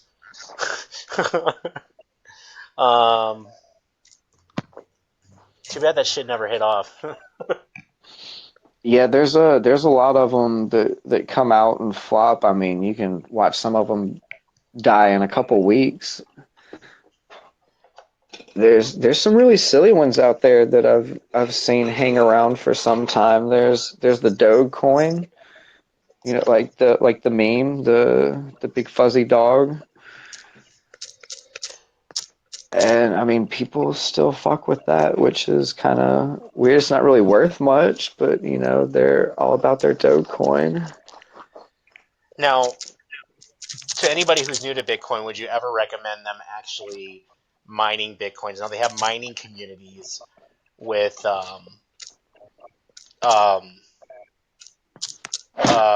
super those what are they those box? They almost look like frame computers.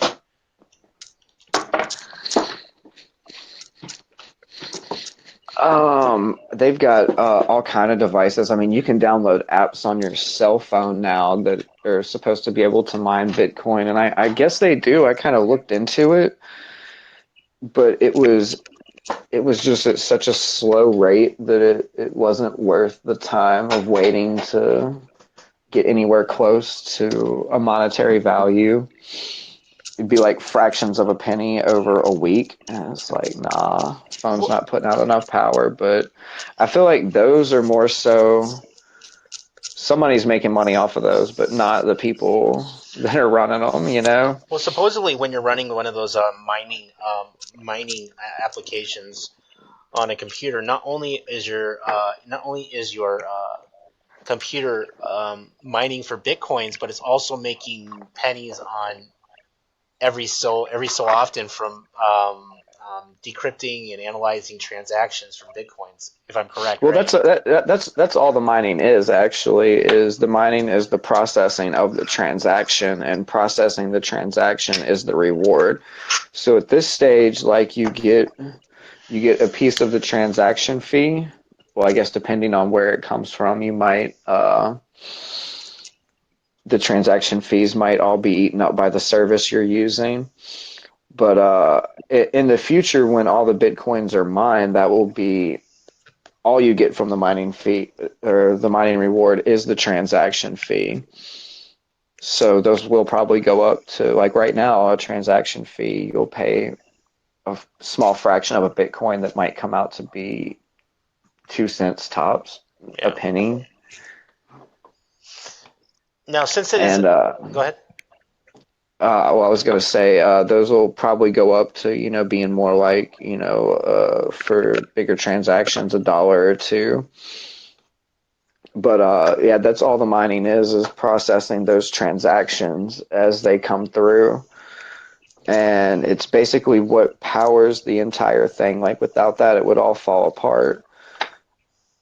I'm sure if we adopted it to a more official currency, like if the government was going to start using cryptocurrencies and stuff, though, that they would run servers to process all of that so they could have more control.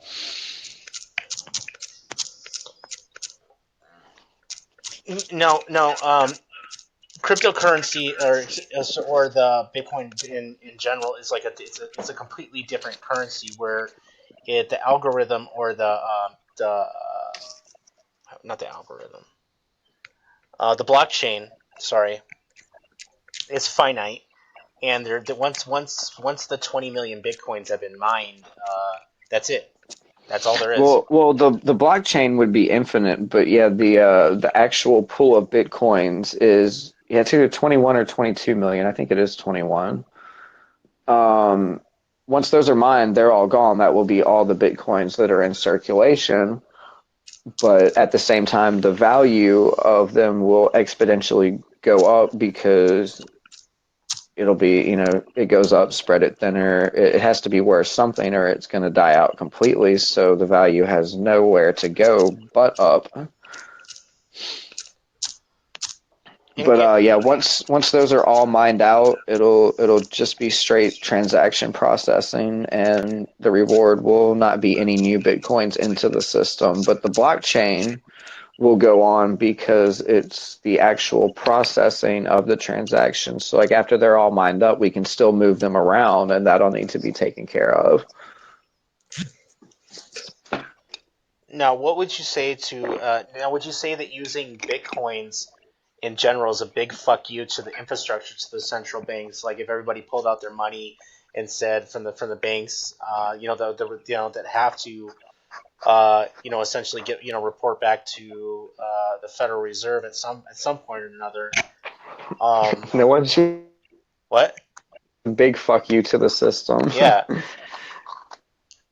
I mean, you could essentially say fuck you to the Rothschilds, take out your fucking bank, get a e-wallet, and just using bitcoins. Now there are more and more vendors out there that do accept cryptocurrency payments, and I have seen actual physical bitcoins, and I've seen the digital versions, the e-wallets and stuff like that. Yeah, I believe the bitcoins, the physical ones, are more of a memento, really, and you like originally pulled the digital currency off of them. Like I'm guessing, like with the QR code or maybe some kind of chip in the coin or something. I don't really know a lot about those, but yeah, if we all right now took all the money we had and bought bitcoins with it, just turned it into bitcoins and started trading each other services for bitcoins, like go to the grocery store, buy bitcoins, go to the doctor, pay the doctor in bitcoins, whatever it is, because you got to think about it. Every time money changes hands. The government wants a piece of the pie. They want to tax you for literally fucking But everything. You go to the they store. can't tax a currency that they can't put back into their own system legally. Well, I imagine they could probably try to tax bitcoins, but it's not going to work because ultimately they don't control its production or management in any way. But that takes their piece of the pie. Like, I mean, technically, if you come and cut my grass and I pay you $20, you're supposed to file that on your taxes as income. Now, of course, you're not going to go do that, but every time money changes hands in one way or the other, they want that piece of the pie. And if you can take that away from them, that's going to cripple their system. Every tax you can avoid paying is a blow to the system. Now, like, I'm sure if you go to Amazon.com, or well, they don't do that anymore, but if they were to do it again, that, when you buy with a Bitcoin, they're still going to pay taxes on their sales, but, that opens a whole avenue of freedom for currency and trade amongst people. Because I'll tell you what, if you really add up at the end of the day, sales tax, your state tax, your federal income tax, your this tax, your everything fucking tax, what you pay in a year everybody would probably be ready to go to war with the government if they actually thought about every bit that they contributed to the taxes. And it's really what's holding us back. And I think if we could move away from a system that extracts money from us every time we use it, then we'll be able to achieve a new level of stability amongst the people. Yeah, when you talk about that, look what's happening in Greece. They're going to decide what exactly is going to happen in Greece very soon. And essentially, it's going to be financially a no man's land for the next 20 years, where either they're going to have to give up all their assets, or to be serviced out to foreign countries as payment. So, God, I forgot where I was going with this. Well, it was all part of that sellout of the of the people. Like, that's typical of what you see with socialist, leftist. They'll take these loans so that they could spend all this money, and they spend you into oblivion, and then you're behooving to the bankers now, having sold yourself out. That's how you get there. This typical socialist thinking, man. I mean, it works until the money runs out. Well, when you work, and here's the part is that when you work, our own government wants to take a piece of your income because they have to pay back to the federal. They have to pay back to the Federal Reserve because of the loans they had pulled out because they don't print their own money, and it's fucking thievery. Yeah, when these people joined the European Union, they should have known better, number one. But when they did that, they gave themselves straight up to the banking cartel, essentially, because that's who runs it. And so you can't be too surprised. I mean, you got Goldman Sachs people essentially being appointed to government in Italy, Greece, so forth. Different positions. I mean, it's like, come on. Somehow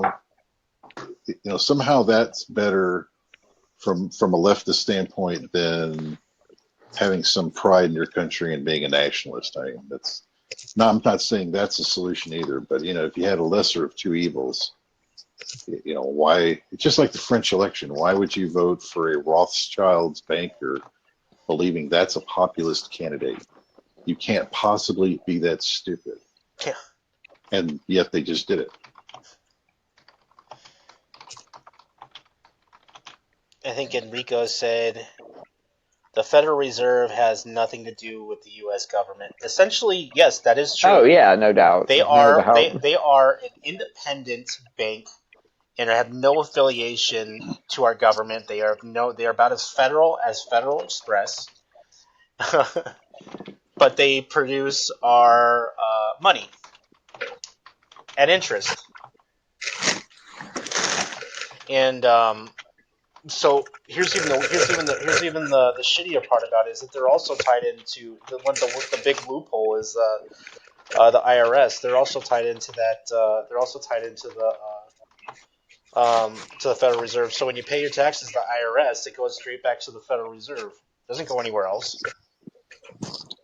Yeah, when they were created at the same time. You needed the enforcement arm of the IRS to make that work really good. So coming out of that system, not being in it, there was a price to be paid. Or if you're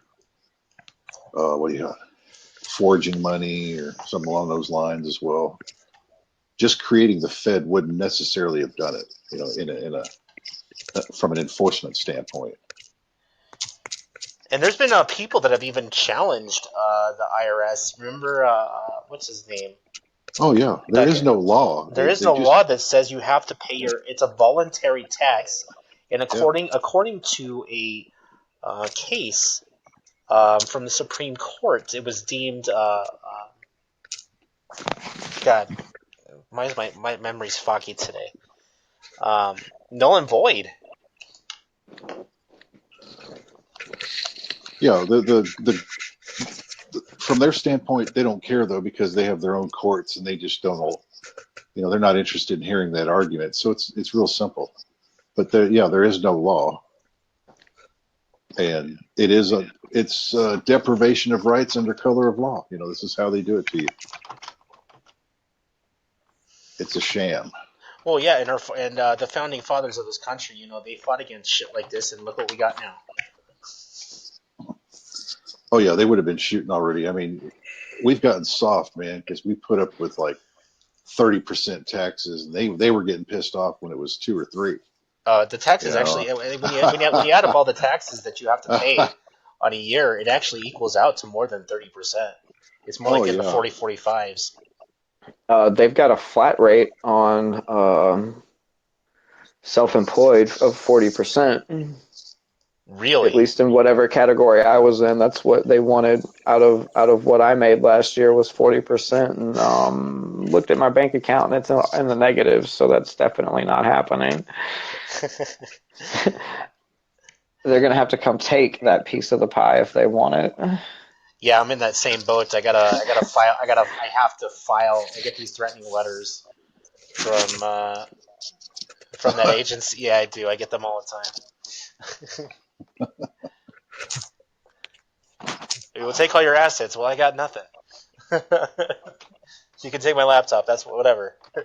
Yeah, right. We're on a fight over them computers, man. That's. I need those. Oh well, hell, they'll just put a lien on you. They'll just sit and wait for that bank account to go positive, and then boom, they'll be there, man. Oh well, like yeah. Somehow That's magic, why they know. That's why it would never go back in the positive.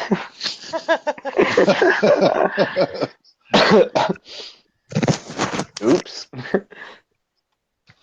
Huh. I guess you can't get it if it's in a Bitcoin wallet, right? No, or if you do. Well, now I run across it looks like they're watching these Bitcoin transactions. It's like anything else. They're watching. Oh yeah, but that doesn't mean that they know.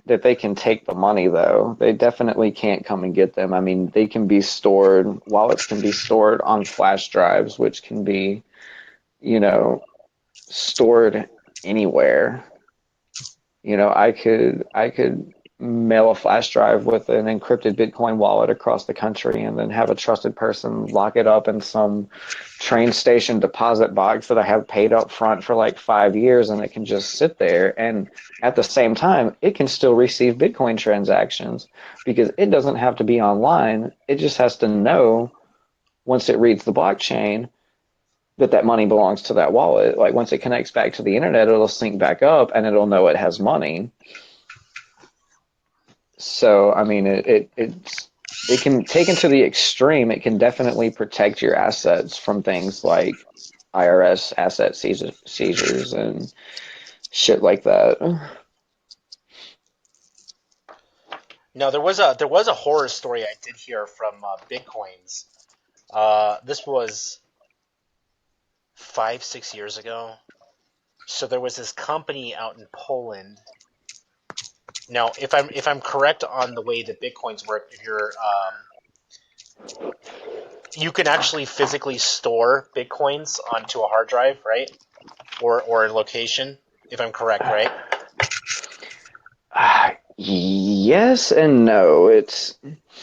So it works like there's the blockchain, right? And the blockchain is just a record of every Bitcoin transaction that has ever happened. So, like, a wallet would just read the blockchain and basically do the math to calculate how many Bitcoins it had. 90% of the wallets probably have 0. But, there's a lot of wallets out there. So, like, it would just know that it had that wallet. So the physical aspect would be your wallet, not the Bitcoin itself. The Bitcoin is just a record in the ledger. That's really all it is. So, like, it's not like you're holding a file on your phone or your computer that is 10 Bitcoins, and then, you get another 5 Bitcoins from somebody and you've got another file or something. It's like you're holding the wallet itself, and the wallet just reads from the transaction to know how much money it has access to. So it's kind of working essentially like how a bank was supposed to.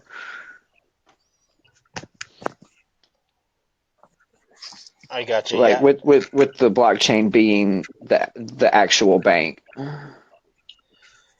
Yeah, I don't remember what happened in this company, but the story was that they had invested around $2 million in the Bitcoins, and I don't know if they were buying it or they had e-wallets, but somehow or another they had a power surge, and they lost everything. Oh my god. Oh my god. Well, yeah, I guess that'd be my question is like, okay, like where is the center exchange if there is one? There is no central exchange. That's the problem. Yeah, that's and not the problem. That's the point. Oh, that's the point. That there is no central exchange. It's Well, and then what do you do when the power goes out? I mean, that's a perfect example. Or this glitch. How do you? Well, there's people that have the power can't go out on the ledger. The ledger will always be there because it's. Are you guys familiar with I2P? The I2P darknet. You know how it works? How it just moves the traffic through a continuous loop, and nothing ever actually sits on a server.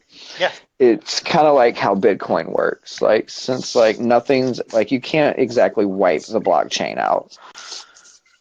Like it kind of moves like I2P. So I have a copy of the blockchain and you have a copy of the blockchain, and everybody else has a copy of the blockchain, and it kind of works on a basis of all of them match up, and then maybe one guy has a blockchain record that doesn't match everything else, so his is excluded and he gets the updated one that everybody else has because it's the general consensus is that that's the proper ledger. If all that makes sense. All makes sense. Hey, Terrence. But if you want to talk about, hey, Terrence, welcome back too. I guess we both came back at the same time. But do you want to discuss the politics? Because a lot of people are saying it's decentralized, and in a sense it is. But there is a governing body that does control the technology of Bitcoin. And if I'm not mistaken, the founder of Bitcoin is left, and the politics are really ugly because it really is. See, it's like splitting. It's decentralized in the sense that it's not controlled by a World Bank or elite ruling class family or government agency. But yeah, there's definitely a controlling body. But it's you can be a part of that controlling body. It also works through the blockchain. They have they have several different pieces in place, and this is a lot of the stuff that I really don't understand. But it kind of works where there's like a voting system in the blockchain where it, when they want to make changes to how the technology works and it's proposed through the community, it can be voted on as like a side process to the mining process. Like it kind of seems to work in conjunction with it if I'm understanding it properly. So like as we're mining, it would be like you would be mining in a certain way or maybe through a certain server or something, and so therefore the more people that are contributing in mining manner A over B is like how you would vote, if that Right, makes but what sense. happens? But okay, and right, but there's stuff that like people can't vote on, and for example, they're talking about the Great Fork right now, which would be two Bitcoin companies, BTC and BTU. Yeah, Bitcoin Unlimited and Bitcoin Classic, and I Right, and believe that's actually fizzled out at this point. in March there's still talk of it, but I guess I'll have to look into that. It looked like it had died down, but it does. The feasibility is lower, but what is to stop someone from creating it? And let's say, because the fear with BTC and BTU was that the one person could literally dump 300,000 into the market and flood the market. Once the market would be flooded, therefore it crashes. Well, in the sense of a split, it would be more so that like both currencies, like each one would become its own currency, and from there on out would operate independently. But up until that point in time, they would share an identical blockchain record. Correct. And then at the split, they would go their own way. Right. And but then you would have to, and I'm sorry to cut you off here, but then if they did split off and go their own way, that would be like, for an example, going from Canada to the United States and having to exchange your money, because not everybody is going to accept both. Right. So, Yeah, but that's fine. Like we do and that, see, we do that all the time. value. Like exactly like you said, when you go from Canada to the U.S., you got to exchange your Canadian dollars. When you go to Australia, New Zealand, every country pretty much, has their own currency. So I wouldn't say there's actually, and I don't remember all the names, but that's kind of how it's going in New Zealand and Australia, is that each block has its own like little cryptocurrency. And they mine for those just like everybody else. It's just what you get paid in. So I wouldn't see that as being like a bad thing, that there would be competing, cryptocurrencies out there. Well, what it really came of is the two different sides really wanted it, like they wanted the technology to go in two completely different directions in the future, which that's definitely not a bad thing. Like exploring what works best for implementing this as a currency is definitely something we should be doing at this point.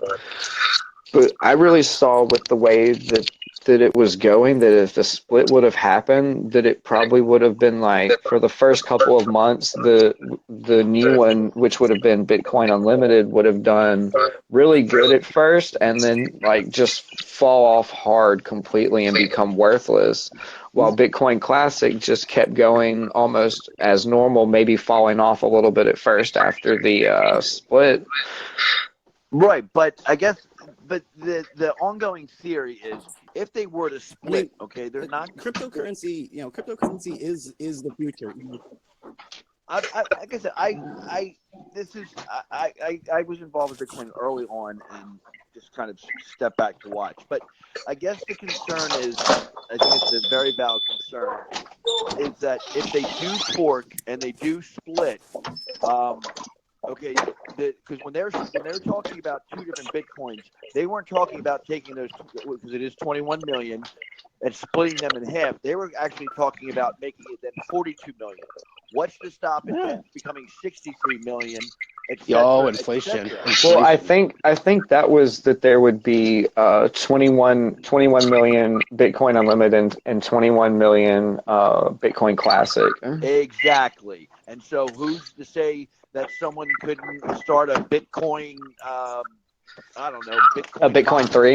Yeah, let's just say Bitcoin 3. So therefore, Well, that could happen, and right, and therefore, without a governing body, we now have something that's going to be worthless because they're no better than the Fed, who just keeps well, not necessarily because money. it does have that governing body, and the participants in the community are that governing body. It would be like, but if you and create like in the your world own, we then you have don't have right to. now, when they make these financial regulations, they have meetings behind closed doors. And we don't know what they talk about or how they come to the conclusion that our currency is worth this much and we're going to do this with it and it's going to work this way. And they just decide and we're left to deal with whatever. But with the Bitcoin, like, these discussions are happening on open forums and IRC chat rooms that anyone can go and join and participate in and, you know, discuss possibilities. You know, that this takes place largely on Reddit and 4chan with really large communities there. So it's like, you know, that gives the power to the people to decide what does happen with the currency. Right now, and like I said, I'm just chiming in here as I'm coming up with questions for you. What would you say to the security? You guys mentioned a power outage, which really shouldn't affect Bitcoin, but well, I mean, there are things that can happen. There's they, as you know, a lot of people are being robbed of their Bitcoin, being that digital age. And as I've tried to explain to everybody who's an aspiring hacker or IT person, you know, once you think you're the best is when you're in trouble. And, you know, being that the insecurity with Bitcoin could cause financial disaster for people. Well, there has been evidence of even tampering with Bitcoins itself, like people inserting, you know, ASCII pictures or whatnot. And I have no clue what that actually does once you've tampered it, but I'm almost positive that it makes it worthless, you know? Yeah, I haven't heard anything about that, so I wouldn't know. There are going to be some jumps in technology here that are going to make some of our Like- current encryption and security pretty much obsolete and relatively quickly. Both with the machine. The biggest learning security risk, though, on the and the, Bitcoin. Sorry, I thought you were done. It cut out on me. No, and I'm cutting in and out. But between like I said, between the machine learning and some other like technologies that are coming online here, it's going to make our encryption very, very hard. Well, as far as the Bitcoin goes, the biggest security risk is always going to be the user, the average everyday guy that doesn't really know a lot about technology, but he's fucking with it anyway. Like, I mean, just a couple weeks ago, like my mother, I got her into the Bitcoin. She's been playing the market for about 4 months now. And she had probably almost a half a Bitcoin on her desktop computer, which it's pretty crashed, man. It's about $850. Yeah, it doesn't want to stay booted, and so now I'm working to retrieve the Bitcoins from the hard disk, which is proving to be a little bit more difficult than originally anticipated. But good news is that the wallet is still safe, so I'm to the point where I just have to get the computer to boot up long enough to make a transaction out of there, yeah. And that's proving to be a task because the CPU is to the point where it overheats about the same time the operating system boots up, and then it shuts down. Maybe run it in your freezer like you do when you get a bad hard drive. Or no, you get some thermal paste and try and take off the baffle plates on the processor. Yeah, do that. I'm shopping for new processors right now anyway. Because if it's doing that, like we built this computer, so Like me and my brother When built this for my mother, so we know it's a good computer. If the processor's doing this, it's something's wrong with it. It probably overheated Well, I mean, and when melted the when it comes to all silicon. of these security issues,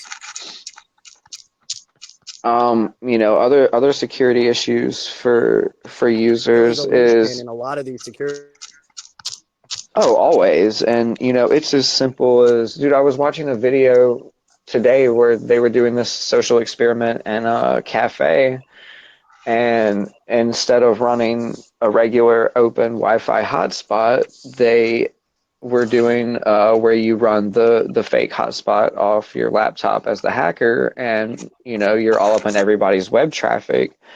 And man, dude, this one guy almost lost his, like, I thought they were gonna have to like take him to the fucking psych ward, about to have a mental breakdown when so this dude sends an email to his daughter. It mentions her name, and they track her down and look up her phone number, and then the waitress brings the dude his coffee and then hands him the phone with his daughter on the phone. And like he was fucking freaked out, man. Like you could see it in his face. It scared the shit out of him. And it's just as simple as that. You could just be going about your everyday business, and what you're doing could be wide open. People fuck up and click on links all the time and land themselves with keyloggers and rootkits and malware that does this and that. I'm sure there's plenty of software out there designed to infect and spread across networks and look for Bitcoins to steal. If there isn't, there probably will be in the morning, now that I said that. I think I've only been robbed of my Bitcoins once, and that was on. I was an idiot, and I was high. This is always a bad combination, right? So on Alpha, I was buying some illegal substances on Alpha Bay, and there was this guy claiming to be Alpha 01, right? I didn't think anything of it on the forums. And I clicked on a link, and Alpha Bay was really weird. I think they still do this. I actually know who Alpha 01 is. That's funny you said that name. I know. Yeah, I mean, if you know Alpha 01 from Alpha Bay, you've been to the darknet too many times. So in the forums there was something that said click link to verify your account. And I didn't think anything of it. Right? I didn't think anything of it. So I fucking did it, and what they have is like they have a holding space. They call it the I forget what they call it, like an escrow bank. Yeah, escrow, yeah. And then so essentially what I did is before I went to work, I had put 200 USD into one of these little transaction things, and I said, "Oh, I'm just gonna buy the drugs when I go to work. Whatever, fuck it, I'll be there by fucking Wednesday or whatever." And when I got to work, it was at zero, and I was only time I've been robbed. Yeah, click here to. The first time I got one of those, within 5 seconds, I had already sent an email to someone who I knew was an admin, and I was like, "This is a scam, right?" And the dude was like, "Yeah, don't do that." I thought the admins on Alpha Bay were monitoring the forums, and apparently they didn't. They obviously weren't paying attention because there was somebody else named Alpha 01. Motherfuckers. Now, is there a way to manually write down this blockchain? If you, rather than keeping it on something electronic, does it have to be on something electronic? Put it that way. Can you manually enter in a string? It's all code, yeah, but dear Lord, why would you want to do that? Well, so you don't have a hard drive that goes bad, or a USB that gets cracked, or with all your shit on it. How do you recover that? How do you get to your money and recover things when something goes wrong? Well, there are programs you can run from another. Oh, well, you could back up your wallet. You wouldn't storing the entire blockchain in written code wouldn't do anything to protect your money from being lost. It would just only serve to protect the blockchain in a really unnecessary way. But Yeah, I mean, you do have backup keys and stuff for your wallet, and I mean, they are code. You could write them down and, recompile them as they should be if you're that advanced of a programmer. I was just thinking like a hardware way, like an old pencil and paper way of But I mean, saving it. yeah, it's possible you could handwrite the code to back it up and then, rebuild it.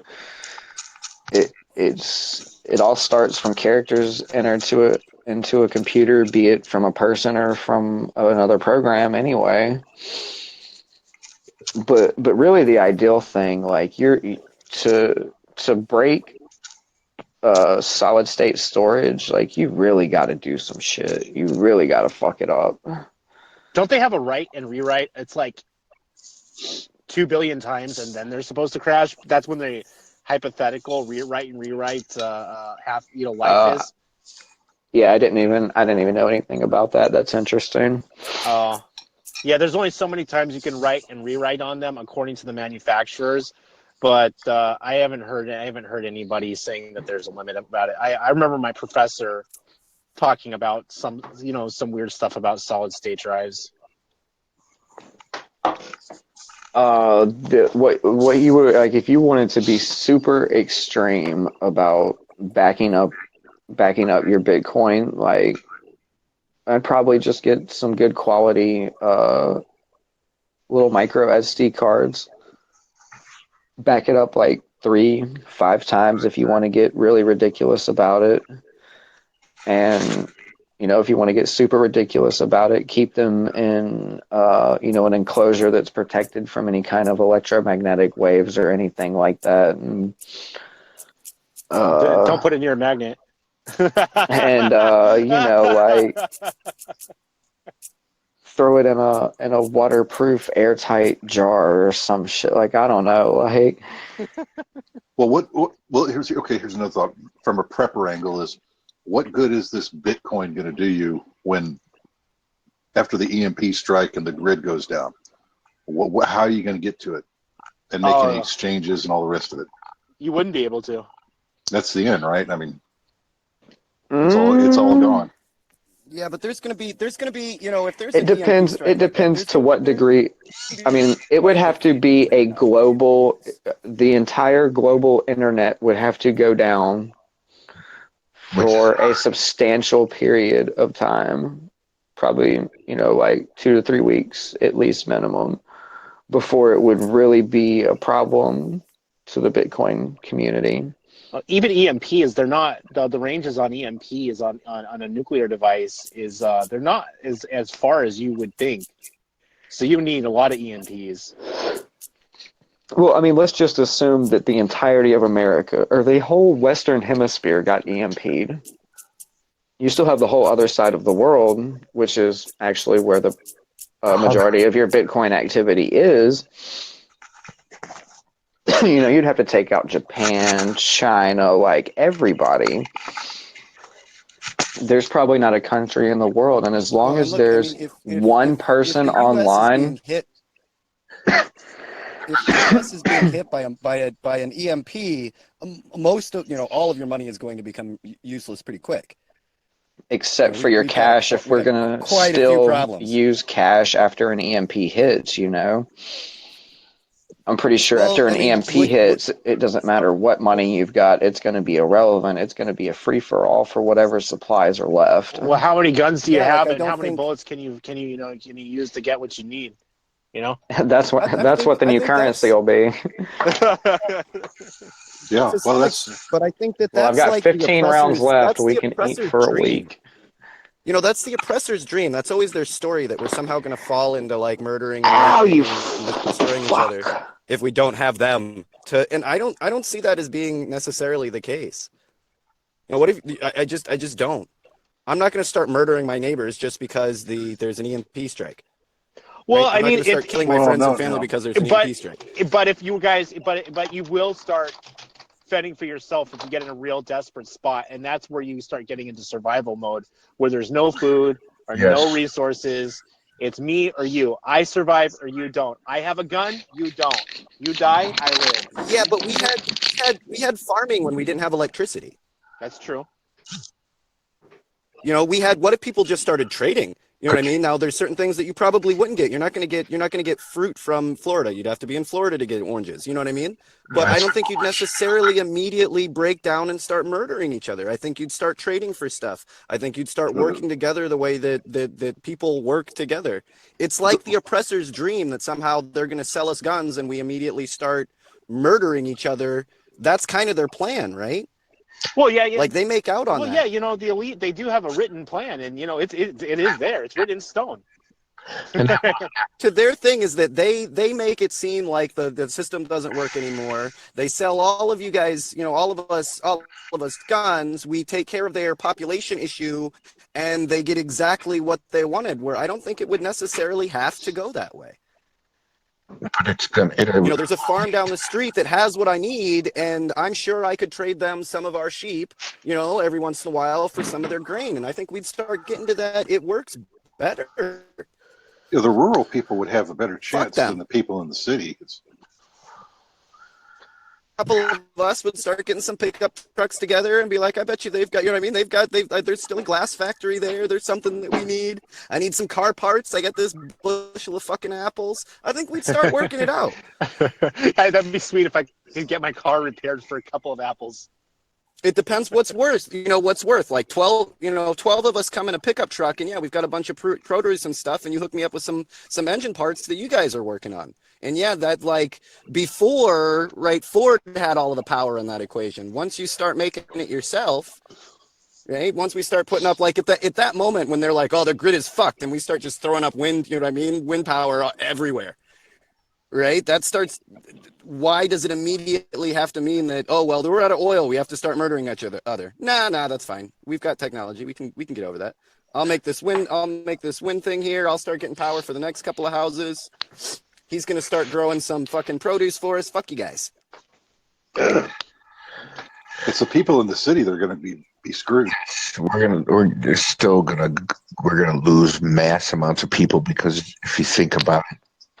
These mass cities or these big cities, there's not enough land for everybody crammed up in these cities to just start growing food. You can go grow food. Put a garden up on the top building, you know. But when you got I mean, right away we'd start. There's things that we probably would start growing in the cities just because we had to. Shit, I might send some of my guys that are farmers to show you guys how to grow on the top of cities. On the top, but there's millions of, like, you take Chicago, there you got 10,000 people living in a building. Take this now, right? Think of all of the people that are starving. America alone produces enough food to feed the world 3 times over. 3 times over. You know, one time the Venezuelans are starving to death, and we make enough food to feed the world 3 times over. That doesn't even count the rest of the world's food production, right? So, you know, at one time you could say down, it would all fall apart. At 2 times the amount of food that we're growing, at 3 times, man, that shit's on purpose. I bet you that our current system is so that if it went down, took over, would be twice as efficient. Even if we just use the 2 times that we normally use to feed the world, right? I think we could work it out. I don't buy into it. It'd be nice. Well, you also got these studies where, like, you know how people turn into basically they'll turn to a thief in about 3 days. You know, when they don't have food and water.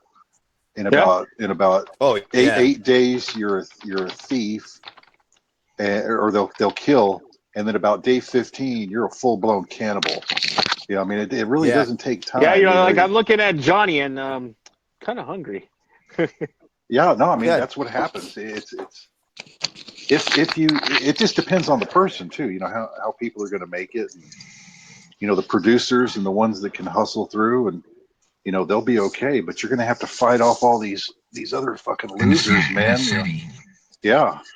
The city, I don't think you're right with how the city will work. The city will become an immediate free-for-all destruction. Yeah. And it's all over in about 30 days. You know? Yeah. I mean, I could just imagine the city with no food and no water.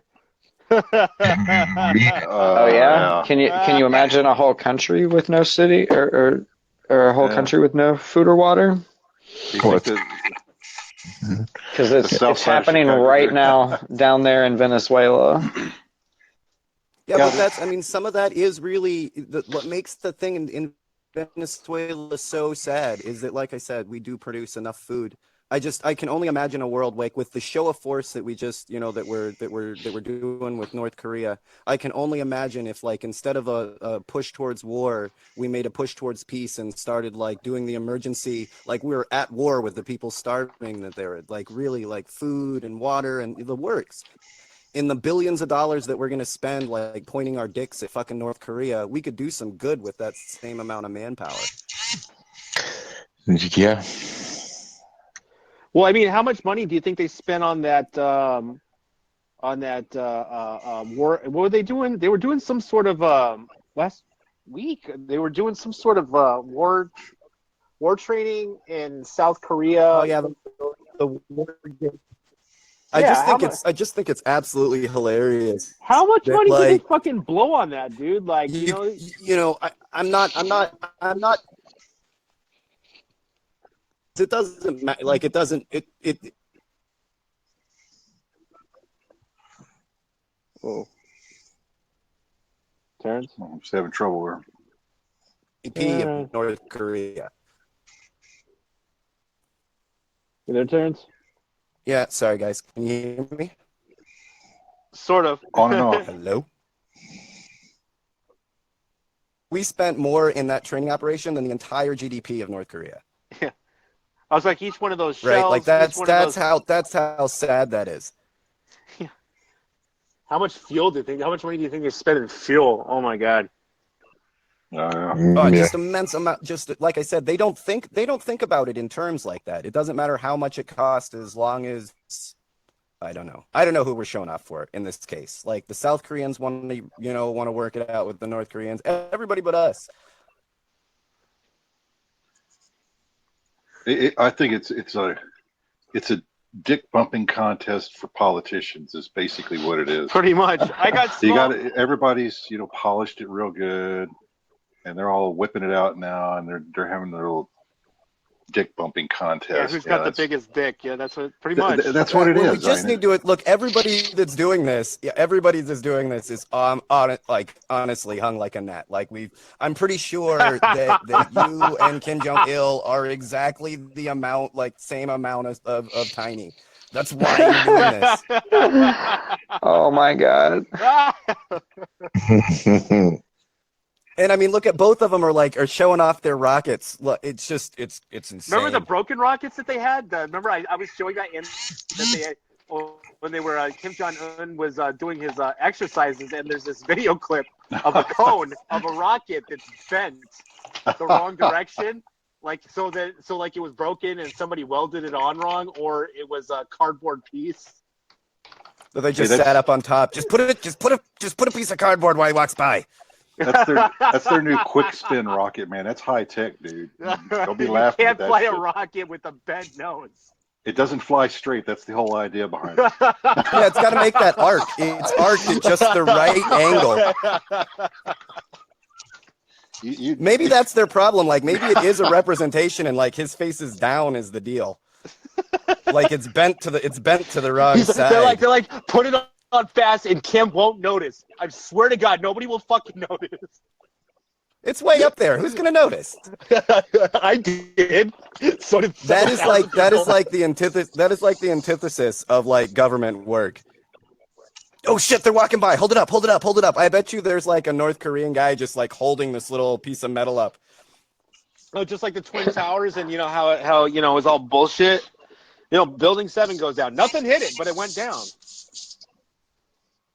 Oh yeah, it just fell down. It just happened to be where we kept like all of the copies of our financial investigations. But yeah, pay no attention. Nothing to see here. Same thing with the Pentagon. Walking. The only thing that was hitting the Pentagon was the financial records.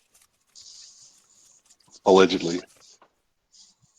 No, come on. We know that's bullshit because like like there's one server. I mean, they triple, redundant backup everything. You didn't, So it's like, to say, give me a we only break. had one. We only had one paper copy. It's gone. It was on one hard drive on one server that just magically got hit. And I'm supposed to believe that shit. Watch. In the weeks previous, they had a burning party, and they had some guy in the back, shooting a fucking hard drive with a gun. I'd say it's like 50. I'd say it's like 50-50. Some and it happened at the Pentagon. I would not be surprised that they had it on like one 1980s fucking computer. Now that computer probably cost us like $1 billion, but they totally that sounds like our government. Yeah. Where are all your financial records? Yeah. Yeah, we kept them all on paper. We didn't actually put it down on a hard drive. Really? You have no records besides paper of your financial statements? Really? At this point, they may just be shocked that the whole thing hasn't fell down. They expected this to be over way earlier than it was, so they didn't prepare to actually have to look into it. We were already supposed to be at World War III. Nobody's supposed to give a fuck about Russia. The whole that's why they're the whole Russian thing. That's why they're completely surprised. The whole Russian thing doesn't even make any sense. I don't. I understand that there is some psyops going on right there, but you won. There's a uranium mine here in the U.S. that is directly tied to the Russian government, and there's there's ranchers that still own the land. Yeah, but they can't kick them off, so that they can get them the uranium that's already been sold from under their feet. That's where you're at. Oh yeah, that's why that was the whole. Are we under the impression? When was the last time that Russia built a nuclear power facility? I'm pretty sure they knocked that off after Chernobyl. So are we literally selling these guys our uranium to build nukes to point back at us? Probably. I don't. Hillary doesn't care, man. What do you need? What do you need this uranium for? By the way, nobody ever asked those kind of questions. Well, you do use them for nuclear reactors in mega submarines. They do. I don't know if that's any better. Well, yeah. Well, it's kind of standard practice. I don't know. I'm not a Navy expert, but I think it's kind of common. Oh no, I'm not saying that they don't have nuclear-driven submarines. I'm saying America should not be selling Russia uranium for their nuclear submarines. Right. I'm not denying that nuclear power is used in submarines, guaranteed. But we can't be arming our enemies right in front of us. We have domestic arms dealers that are selling people to. They're selling arms internationally to God knows who, and then the random ammo drops and weapon drops. Oh well, I don't know if you guys have seen. It kind of got lost in the firing of the FBI, the head of the director today. But Trump, in one of the funding bills that he passed, made sure to have a clause in there saying that he can now sell ISIS, the rebels that we're training, right, surface-to-air missiles, anti-aircraft. Beautiful, rockets. Right? Right, because that was like the one thing they didn't have, right? So, I mean, we can look in the near future to see them starting to be used to shoot down aircraft, which will be our next reason to, to continue involved in Syria. But in no way, shape, or form should you be selling anyone other than surface-to-air missiles. How is that? Especially not people that we already know are ISIS. Well, I heard. I don't know. Are we really that? Are we that stupid? Like when they came in and were like, "Oh, hey, what do you guys need? You know what we need? Surface-to-air missile." No, you can't have a surface-to-fucking-air missile. Exactly. Do you ask what get okayed at? The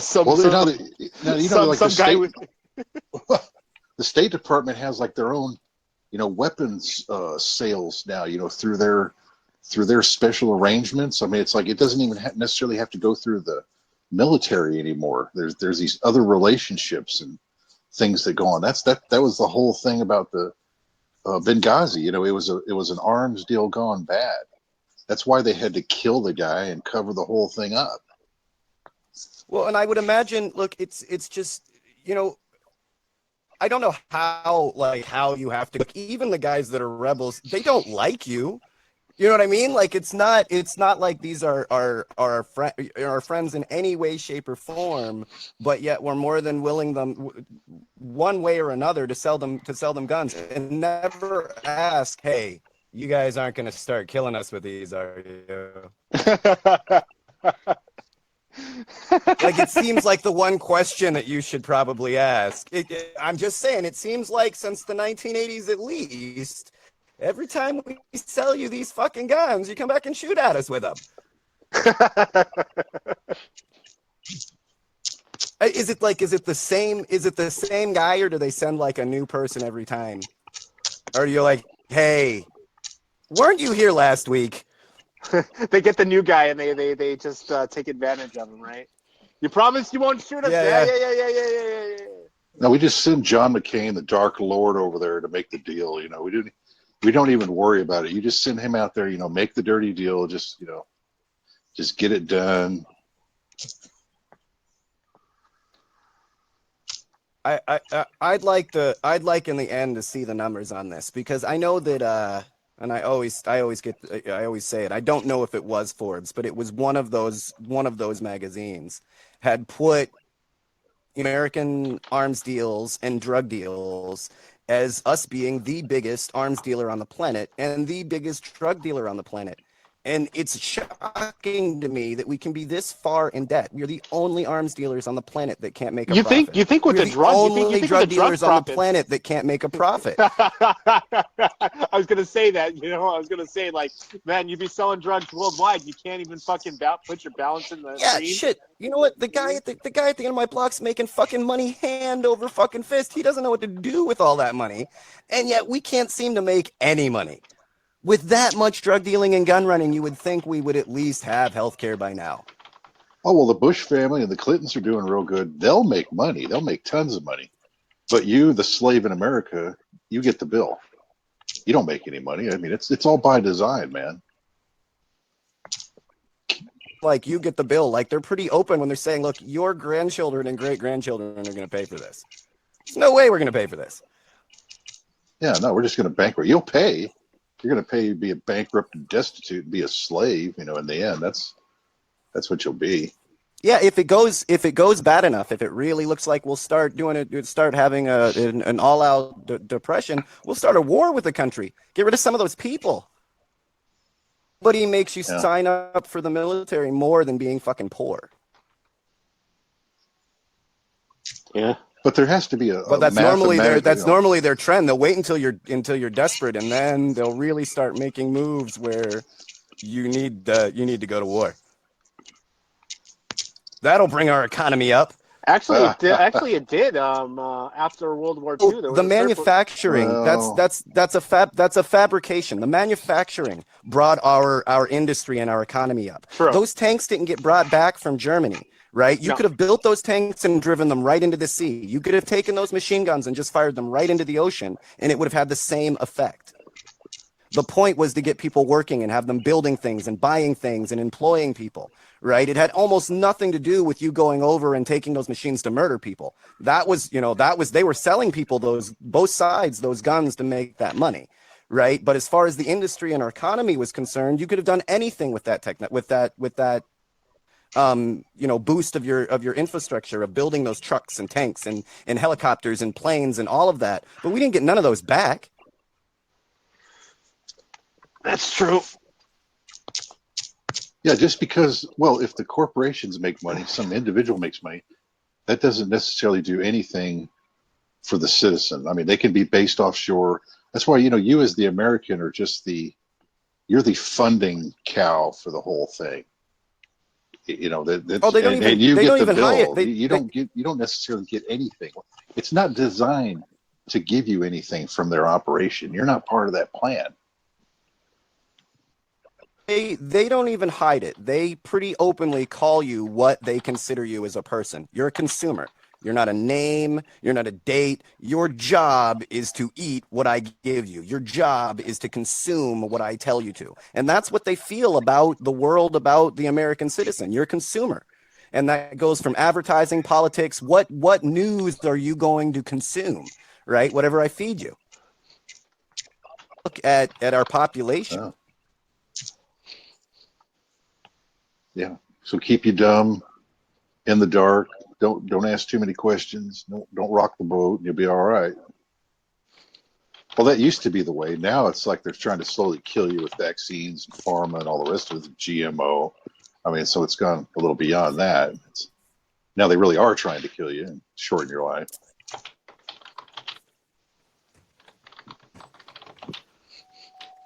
Hold on. How are you?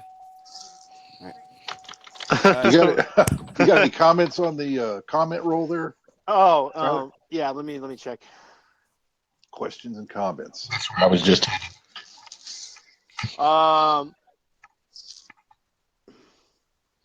Reaper drone flight training. Syracuse, New York. Syracuse, New York is being touted as unarmed, and the only ones used to paint the targets of surface-to-air missiles. Is he on? Like I missed some of that, but is he on about the Reaper drones? Yeah. So what? He's saying that they're only using them to paint targets, not to do actual strikes? Well, they said Reaper drone flight training in Syracuse, New York is being touted as unarmed and the only ones used to paint the targets of surface-to-air missiles. Okay, so what? There's like a training course that you're recruiting for or something. I'm not really informed about the whole subject at all. Yeah, I mean, I would. Yeah, the Reaper drone isn't. It's called a Reaper for a reason. It's not really designed to be just to paint targets. That's kind of the point of having a drone. In the very beginning, they only had the cool optics, the cool cameras on them. But they figured out real quick you can put a missile on them, and that was really the end of that. You think that would have been the first thing that they would have been like, oh yeah, we could put some guns and some missiles on them, and yeah, especially with new technology, it always takes us a minute to figure that out. When you look at the different, when we moved from air balloons to airplanes, it took us forever to figure out how to put a gun on it. Right? We were like taking pop shots with handguns at each other in World War I. Speaking of which, with the drones, and this is something I've talked about before. This is something we've talked about actually a lot. Is that there were prototypes out there with the U.S. military where they were actually using fuel cells versus kerosene to power these things. Oh, and yeah, I mean the Navy especially. The Navy is always pretty on the cutting edge of they've had like electric trucks and some other things like that for quite a while. Just from a military aspect, being able to come up with energy, being able to power your machines without a supply line, is a really good deal from a tactical aspect. Yeah, you can make your fuel. These drones, like it or not, is their hang times. The ones that we see now are probably, and I don't know, right? Don't come out and shoot me, right? But are probably the first and second generations of what we're seeing. The ones that they're using now probably do use solar and fuel cells and some other things to recharge. When it comes to smaller drones, you can park one of those on the top of a roof, wait for the person that you're looking for, spot the target, and then strike with another system. That may be what he's talking about. Right. So you're looking at two separate kinds of drones here. The small, like quadricopter kind of drones, which can fly in and out of urban areas, can sit and wait in an area for a long time. When it's sitting and waiting, it's just recharging its power cells. It'd be pretty close. Let's say you want to get the person across the street from you. You park the drone somewhere. When you think that person is going to come in and out, you get a positive ID on them and strike them from somewhere else. But the smaller drones allow you to do certain things that the big Reaper drones, the Predator drones wouldn't be able to do because they're so big. I guess she's saying that they are running a flight school out of upstate New York and have permission to fly these, and have been doing so since 2016 election. Sure that they use them for other things, for surveillance within the U.S. that don't include that. Be something that I would see their training courses, and then you would recruit people to other tasks.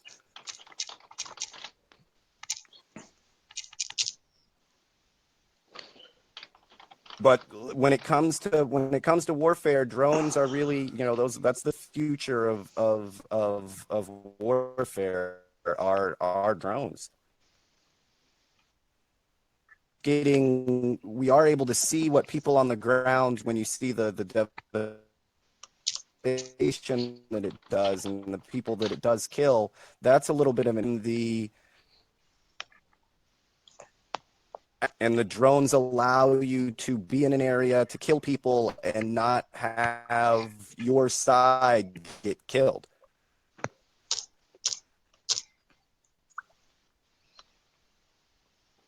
Which is why you see a lot more of these drone strikes. Just because, we care about children dying and family dying and whatever, but there's a guy sitting in his house right now that's clapping, not realizing, or maybe he does realize, the horrors that drone strikes allow.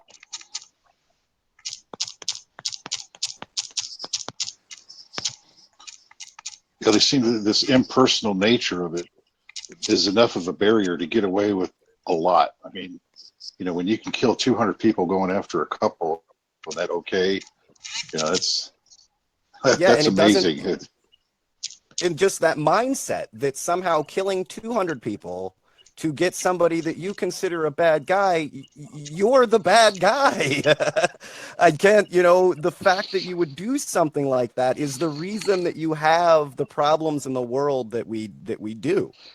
At the end of the day, the current bombs, the things that we're using, they're terrorist food.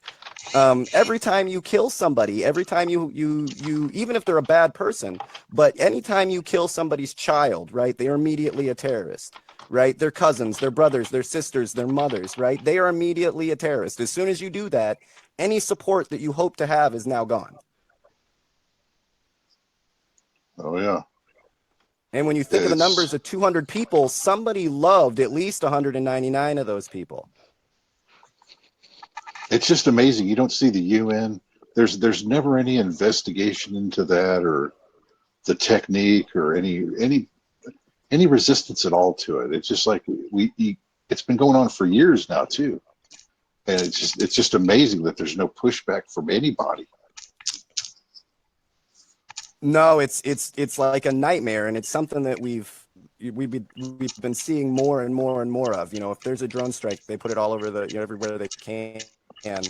Unless it's somewhere we're not supposed to. But if there isn't as much outrage in those kind of organizations, but note, this is a place that we've been fighting for 15 years, that we already know was to begin with, right? That we know that the people that did it, even if we take 9/11 out of the mix and we just look at weapons of mass destruction, you are 100% guilty of war crimes, right? When you invade a country for the profit of Halliburton, you are guilty when you make up a lie to the American people and it causes thousands of soldiers and millions of innocent people to be killed of it, and arguably an entire region destabilized. Mate, you are totally guilty of war. Yet that's not. Those people, they don't even talk about it. We act like George Bush didn't even exist. The Republicans act like George Bush did not even exist. It didn't end it at fucking Obama.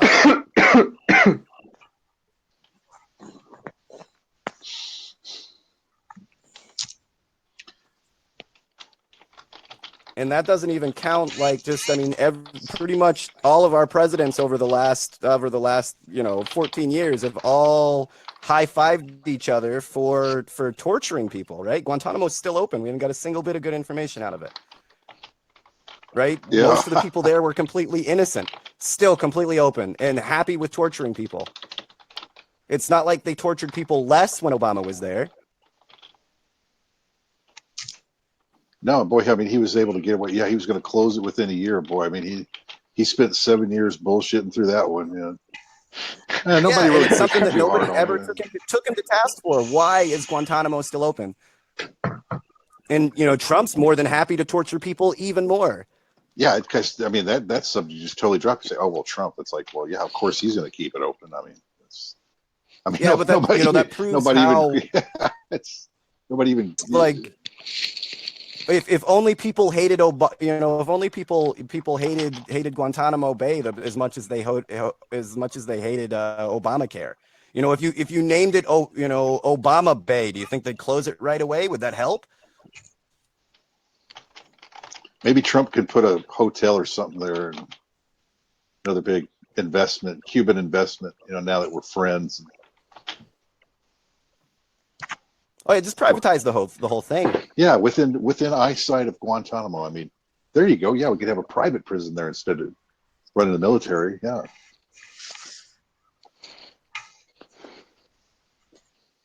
Which I think that may be his plan. Don't they always name like an aircraft carrier after the president? I can't wait to see the Trump aircraft carrier. Yeah, they may sink with all that gold on it, but still. Yeah, it's going to be so huge it'll probably topple over or something. It'll be like the biggest thing ever. That's going to take 20. Yeah, we got to get out of this generation and then get into the next super carrier. We'll only need one of them because it's so fucking huge. It's. Yeah, it's the giant pickup truck problem. Maybe we could take a page out of North Koreans and just like tape a couple of our current aircraft carriers together and tell them it's a big new one. Well, that bent nose cone is going to be the clue, though. Then we'll. Like bent to the side. I love then they'll China. know China is our enemy. They're going to destroy America. They just launched their first aircraft carrier, and they've only got one. And that is the biggest. What a huge threat that is. What will we do? Yeah, you see all these DoD people freaking out. It's like, man, you guys got to lay off that paranoia like right now, man. That's ridiculous. Yeah. Well, but look what happens. You get wound up in all this national security and everything's a secret and OPSEC and all this stuff. And pretty soon you start looking kind of strange, man. It's just like, it's not that really that big a deal, guys. It's like, okay, it's a threat. It's a concern, but is it, No. But beyond that, it's like. Everything is an immediate act of war that is going to lead to World War III. That's some unusual provocation. It's like, give me a break, man. I mean, a bent nose cone and half of their shit blows up on the pad. I mean, that is not an immediate threat. Oh yeah, look, we've been at war with Iraq for that long. Remember how big of a threat that Saddam Hussein was? It was the biggest threat. It was the biggest threat in the world. Unless he was gonna like shoot at you from the Middle East with that 30-06, he was no threat whatsoever.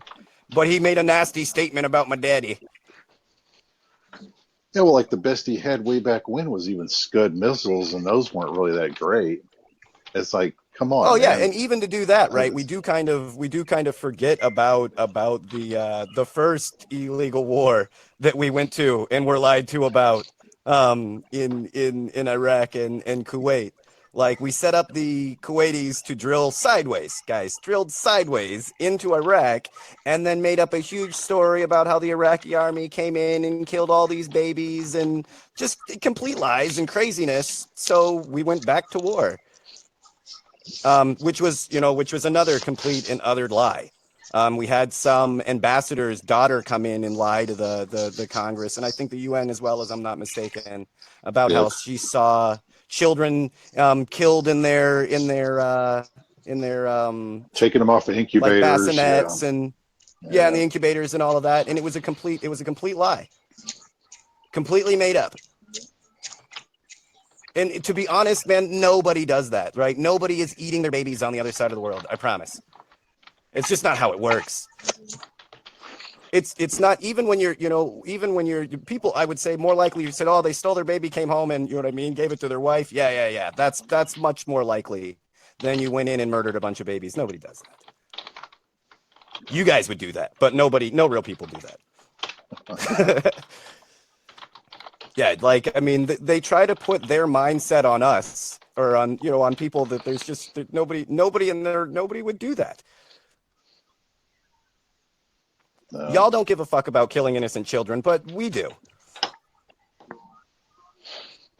Yes. I mean, their whole justification half the time is like, I mean, it plays out as like, we're gonna kill your children to stop you from killing your children. Well, I mean, it's worse than that. They're like, hey, I need you to send your kids to go and kill their kids so they don't kill our kids. But our kids aren't going. They're excluded. No. They get deferments. They get they're not. Yeah, they're not required to go. Induction, only you scumbags. Yeah, he's got his induction into Skull and Bones next weekend. There is no way. Yeah, and he just can't. Come. Yeah, he just can't miss it either. So. Yeah. He's skiing in Canada. We got shit to do that doesn't involve going and dying. How am I supposed to run the corporation that's making all of this money if I go and die over there? That don't make any sense. Can't be bothered with all you little people. But I encourage you to be patriotic and go die for my profit margin. It's the most American thing you can do. Yeah.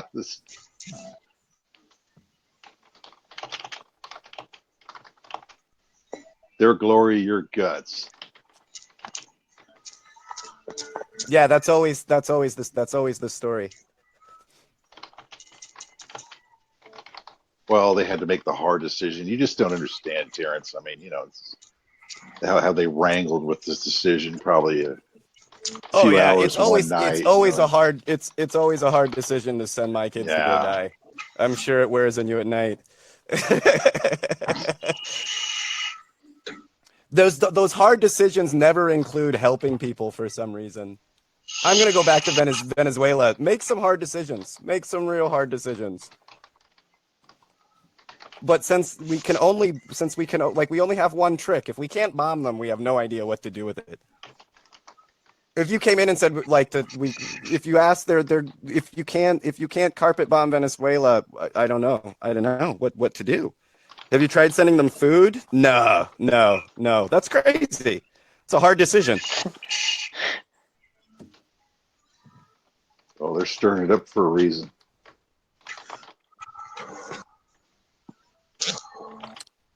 Well, I mean, in some cases, we've had kind of a long history with Venezuela. We don't like other countries doing their own thing.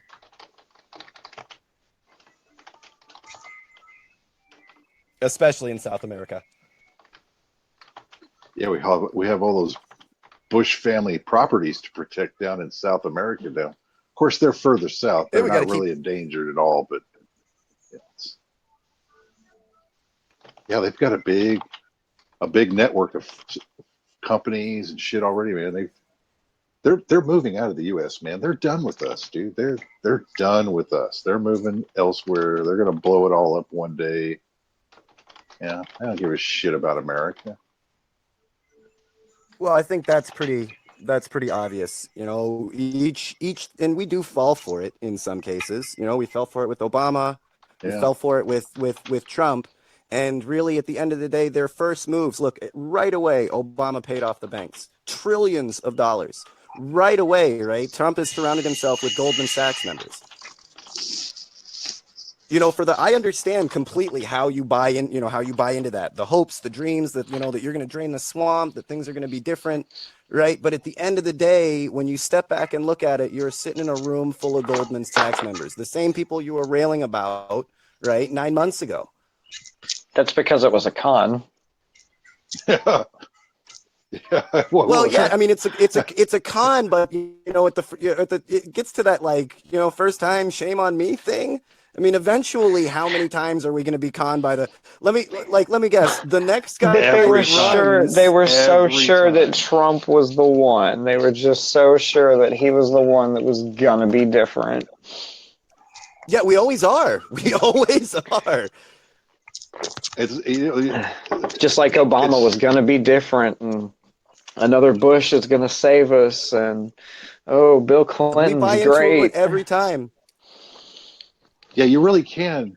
It's gotten to the point where you really can bullshit most of the people all of the All time. of the time. All of the time, yeah. It's true, man.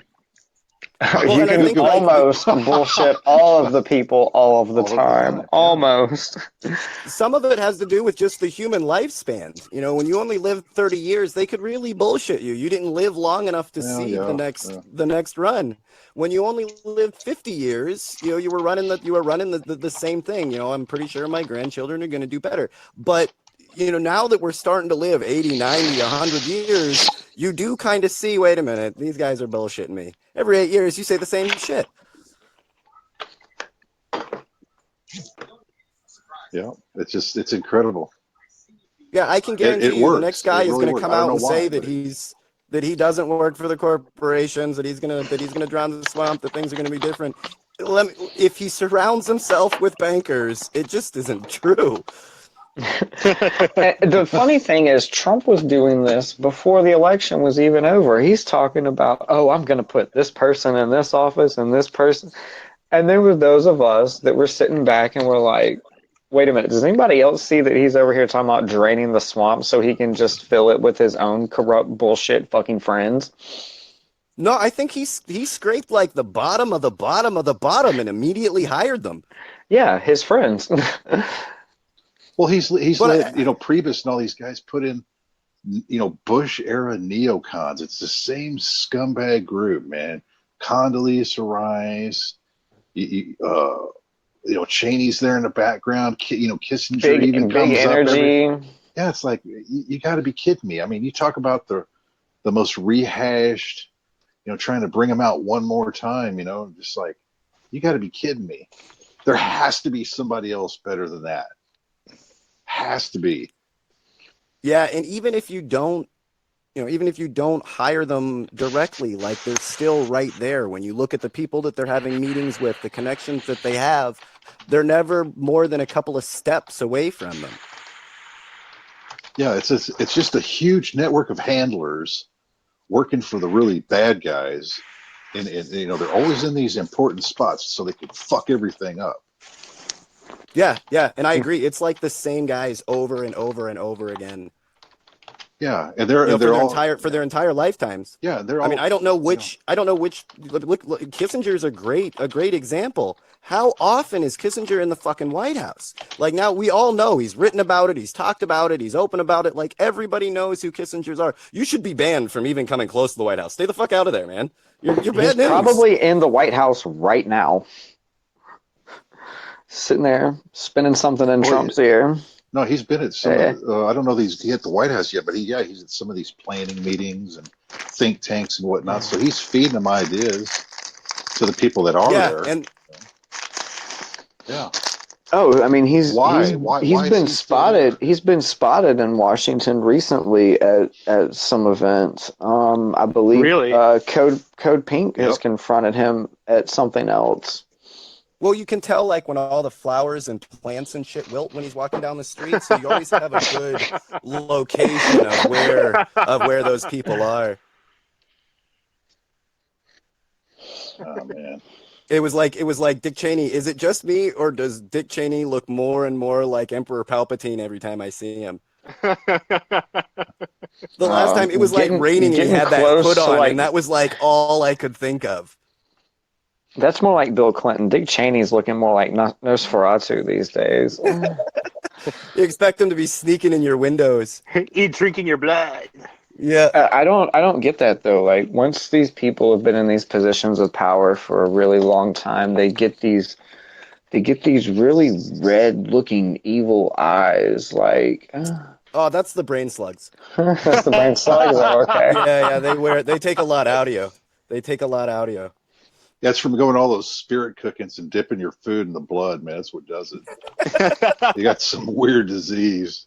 Yeah, do you remember that the spirit paintings or whatever the fuck they were? She was using blood and human feces. Oh Like, yeah. what yeah. the fuck? Boy, Well, that sounds like fun. Hey, if you want to get to the wonder top, where you- Tyler. I wonder where exactly you ordered that from. Like when you were getting set up and you were just like, "Hey, I need 3-4 buckets of human blood and maybe 3-4 buckets of excrement." Oh, what are you doing? Painting your house? No, I'm gonna do a little artwork. You know, hang on, it's summertime. Remember the artwork? It was like from the Podesta and shit. Like it was fucking. Yeah. Oh Yeah. my god! Like if it's not, I'm just saying this from just my if looking at the paintings, not knowing anything about it. Yeah, don't There's touch it. something- Don't touch it. No. Just her paintings. There's something really fucking bizarre about it. There's pictures. Oh yeah. Yeah. I think that's fine that you're an artist, but yeah, I totally dig it. Well, Lady Gaga was there with some other, celebs and politicians, man. I mean, this is the shit Jesus, that goes on, man. With her with the meat dress and the blood and excrement paintings, you're just like salmonella waiting to happen. Yeah, it's no wonder these people have Didn't problems. they have like live models, nude models dipped in blood and just like sitting in a bathtub naked? Yep. What kind of fucking shit is that? How do you get what do you do when you're invited to a party like that? I don't know. I was expecting some drinks and what the fuck is going on? No, bend over, lady, Terrence. There's a naked lady That's what in blood in a bathtub. Yeah, this is. You know what? When it comes to gay sex, I've really been known as a very selfish lover. Oh my god. Well, if you get invited, Very, just be ready to bend over. We'll start there, and we'll get. Yeah, I'm gonna have to go, guys. Have a good night. Oh man. I think there's actually a picture I saw where there's a little kid looking in the bathtub. Like, you bring children to this shit? What the fuck? That's obviously a family event. It's a family event. Yeah, we're just worshiping the devil. Nothing really weird here to see. They're sick. Yeah, fun. Fun. Even if it was a normal party, it would have been awkward to have like your 11-year-old there. There was a God, we were in Vegas. Was it? Yeah, we were in Vegas and like we were gambling somewhere, and there was like this lady was sitting at the bar just getting hammered, and she had her like 8-year-old there and just kept on giving him quarters to play the slot machine next to her. What? Maybe it was the same chick like that went to that party. Just I guess if you're on just Skid no Row slot and machines. if you're on Skid Row and you're hard for bucks, it's. That's not as weird as some of the shit that I hear that goes on in the Bohemian Grove. Apparently, they have like these. I heard after the initial ritual, they engage in orgies, but it's not like the normal kind of orgies I hear they hire in. Well, let's not split hairs there. I mean, when you're showing the orgy, it's really no holds barred, isn't it? Yeah, that's what I'm saying. They get a lot of homosexual strippers, and these politicians are engaged in, That makes sense. I mean, have you seen the Republican Party? For being so anti-gay, they all get caught in some weird gay sex. Yeah, I'm not like you're welcome to. It would be fine if you weren't a hypocrite. I'm fine with you being gay. It's that you're like trying to arrest and oppress gay people at the same time. You're doing Well, there's been multiple gay. reports of San Francisco, down the streets, where they just bring these male prostitutes over to Bohemian Grove for the summer festival. For the orgy part. I don't think that's the worst thing that's going on there. Like to me, like whatever, guys, have fun. But the fact the fact that they're worshiping a 40-foot tall owl, do a mock human sacrifice, and say a bunch of weird stuff like praise the fire and all sorts. It's nothing. nothing weird to see here. You know, there's only every political. Yeah, that's your right. Look, that's your right. That's your right. Yeah, you know. Yeah, that's your right. Have a great time. Now, being that you are all like part of some weird banking conglomerate is what I have an issue with. Being that you group of orgifying buttfuckers at the moment are now going to try to undermine like the solar and wind power revolution that's going into America, that's going on in America. That I have a problem with. Like, who the people are when they're done having their orgy is what really bothers me. If they just went off and had their orgy and did their thing, whatever, I don't give a shit. You know who's right? But the horrible things that they do when they're done with that is what I really have a problem with. Yeah, it's it's not. It's the fact that becomes the camaraderie between them, and this binding. You know, this binder somehow is what's weird. Is it's like, you know. Like, I'm going to throw it out here, guys. If we're at an orgy, like, first of all, you know the rules, right? High fives only, no eye contact. Second of all, right? I don't know your shit. And you're selfish. There's a story. There's a story where Hillary was yelling at Bill. Bill was there, and they escorted her off there because she was losing her shit because Bill wouldn't leave with her. Was that when he was scoping out? Sorry. I just imagine like just Bill Clinton busted in somewhere. Just, is there an orgy here? I can't. I got all lubed up for nothing. I can't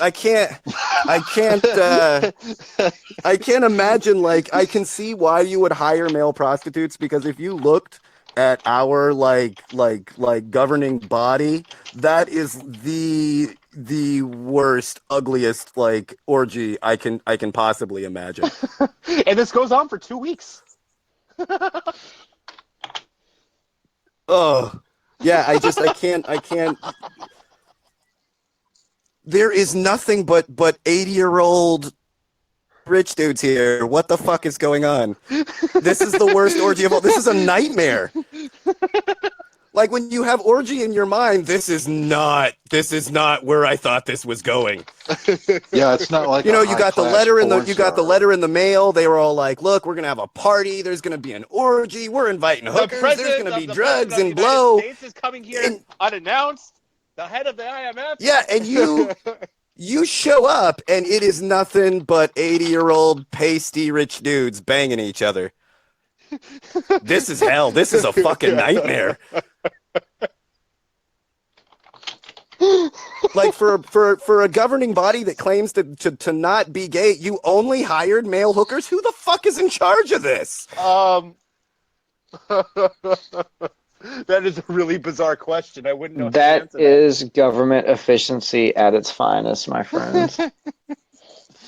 Do you get a better rate on the male? I mean, at least be like equal. You know what I mean? It should be a diverse population. Sarah, Reagan was out there. Do not even invite me to Bohemian Grove unless there's like a 50-50 split, man.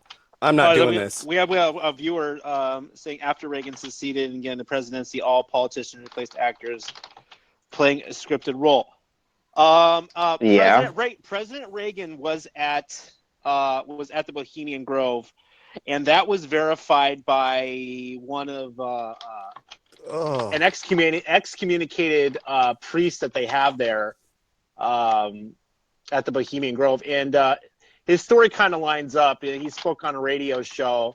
There were things that he knew that only somebody who had worked there would have known. He turned his life around and started going to church and, you know, all sorts of stuff. But, you know, he was the real deal back in the day. I wouldn't be surprised. Like, that's where the leaders of the world go to do whatever they're doing, I guess. So yeah, I wouldn't be surprised that most of our presidents had been there, you know, or been a part of it. They have it every couple of years for that reason. It's every summer towards the end for 2 weeks a year. They have the summer festival, and people like Hunter S. Thompson have been there, rumored to be there. It wouldn't surprise me if Hunter S. Thompson was there. But it's been around for, I think, since the 1890s, 1880s. So it's been going on for a long time. Long time.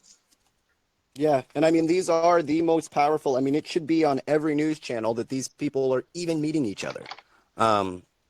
But yeah, they'll all be there for whatever they do. Man, you gotta like hack their security cams or some shit. You know, there's got to be cameras and shit everywhere.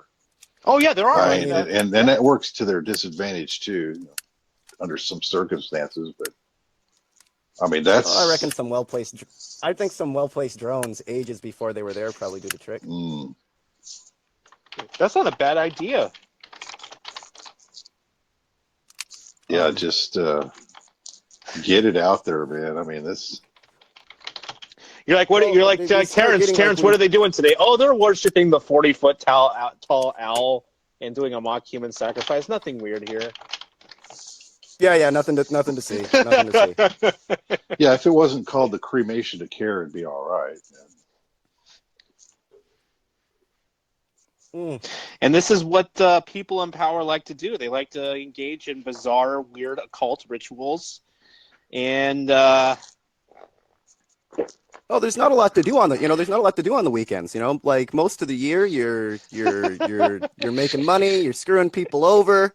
It takes a lot out of you. Sometimes you just need to. Sometimes you just need to get in some weird Luciferian acts. Have just get away from it all. You know what I mean? If your conscience ever starts bothering you, you head back to Bohemian Grove, right?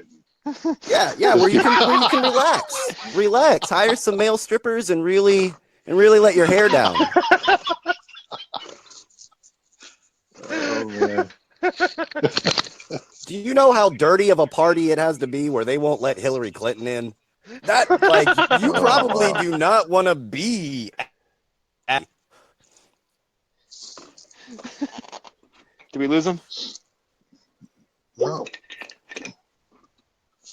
But I mean, at the same time, it's like 2 weeks is a long time. Can you imagine doing that for 2 weeks every year? I mean, 2 weeks. That's a long time, man. I mean, and remember when Alex was interviewing the residents around there? They were kind of oblivious to what was going on around there. It was in the surrounding cities that people were aware of what was going on there, because this is where they were getting the staff and the prostitutes. So. Yeah, a lot of them are paid off in that little town. You know, they'll claim that cognitive distance all day long, like they don't know. But yeah. There's a certain number of them. Oh yeah, I live in a town. People, I didn't notice all the helicopters and limos driving by. What?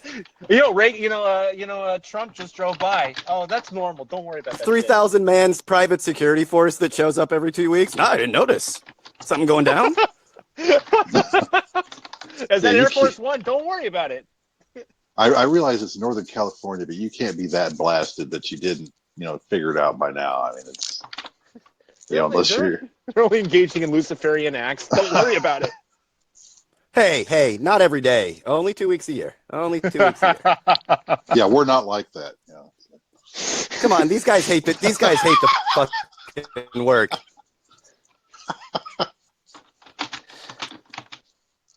Two weeks of fucking work is really the most that you can ask for them. They probably get more done as far as what goes on in our world in those 2 weeks than all of the bullshit that we see on the outside the entire year. That isn't the one that I think we're the weirder one is the meeting of the Bilderberg group, where they all kind of congregates with each other and decide how they're going to fuck over the world financially and control everything. Yeah, they don't spend 2 weeks there buffooing each other. It's a little bit different. No, they get down to business. Bilderbergs ain't fucking around, right? They want to make sure to have like all of the security that's there and all of the like that's where they really get down to the brass tacks on who you're going to invade, how you're going to make money from it, how you're going to sell them their new surface-to-air missiles. They're like, yeah, guys, this year we're going to pull out all of our investments in the stock market just to scare the shit out of everybody. right? And then 6 months later, we'll put it all back in. Don't worry about it. Yeah, or just Yeah, we'll all have a make money. crash. Don't worry We'll- about it. Yeah. Hey, We'll make have a money crash both ways. It's the 7th year. We've done it. We do this every 7 years. Yeah, that's exactly how it works. Look, I'm gonna make sure that there's gonna be a drop in sugar this year. Make sure to buy up sugar stocks.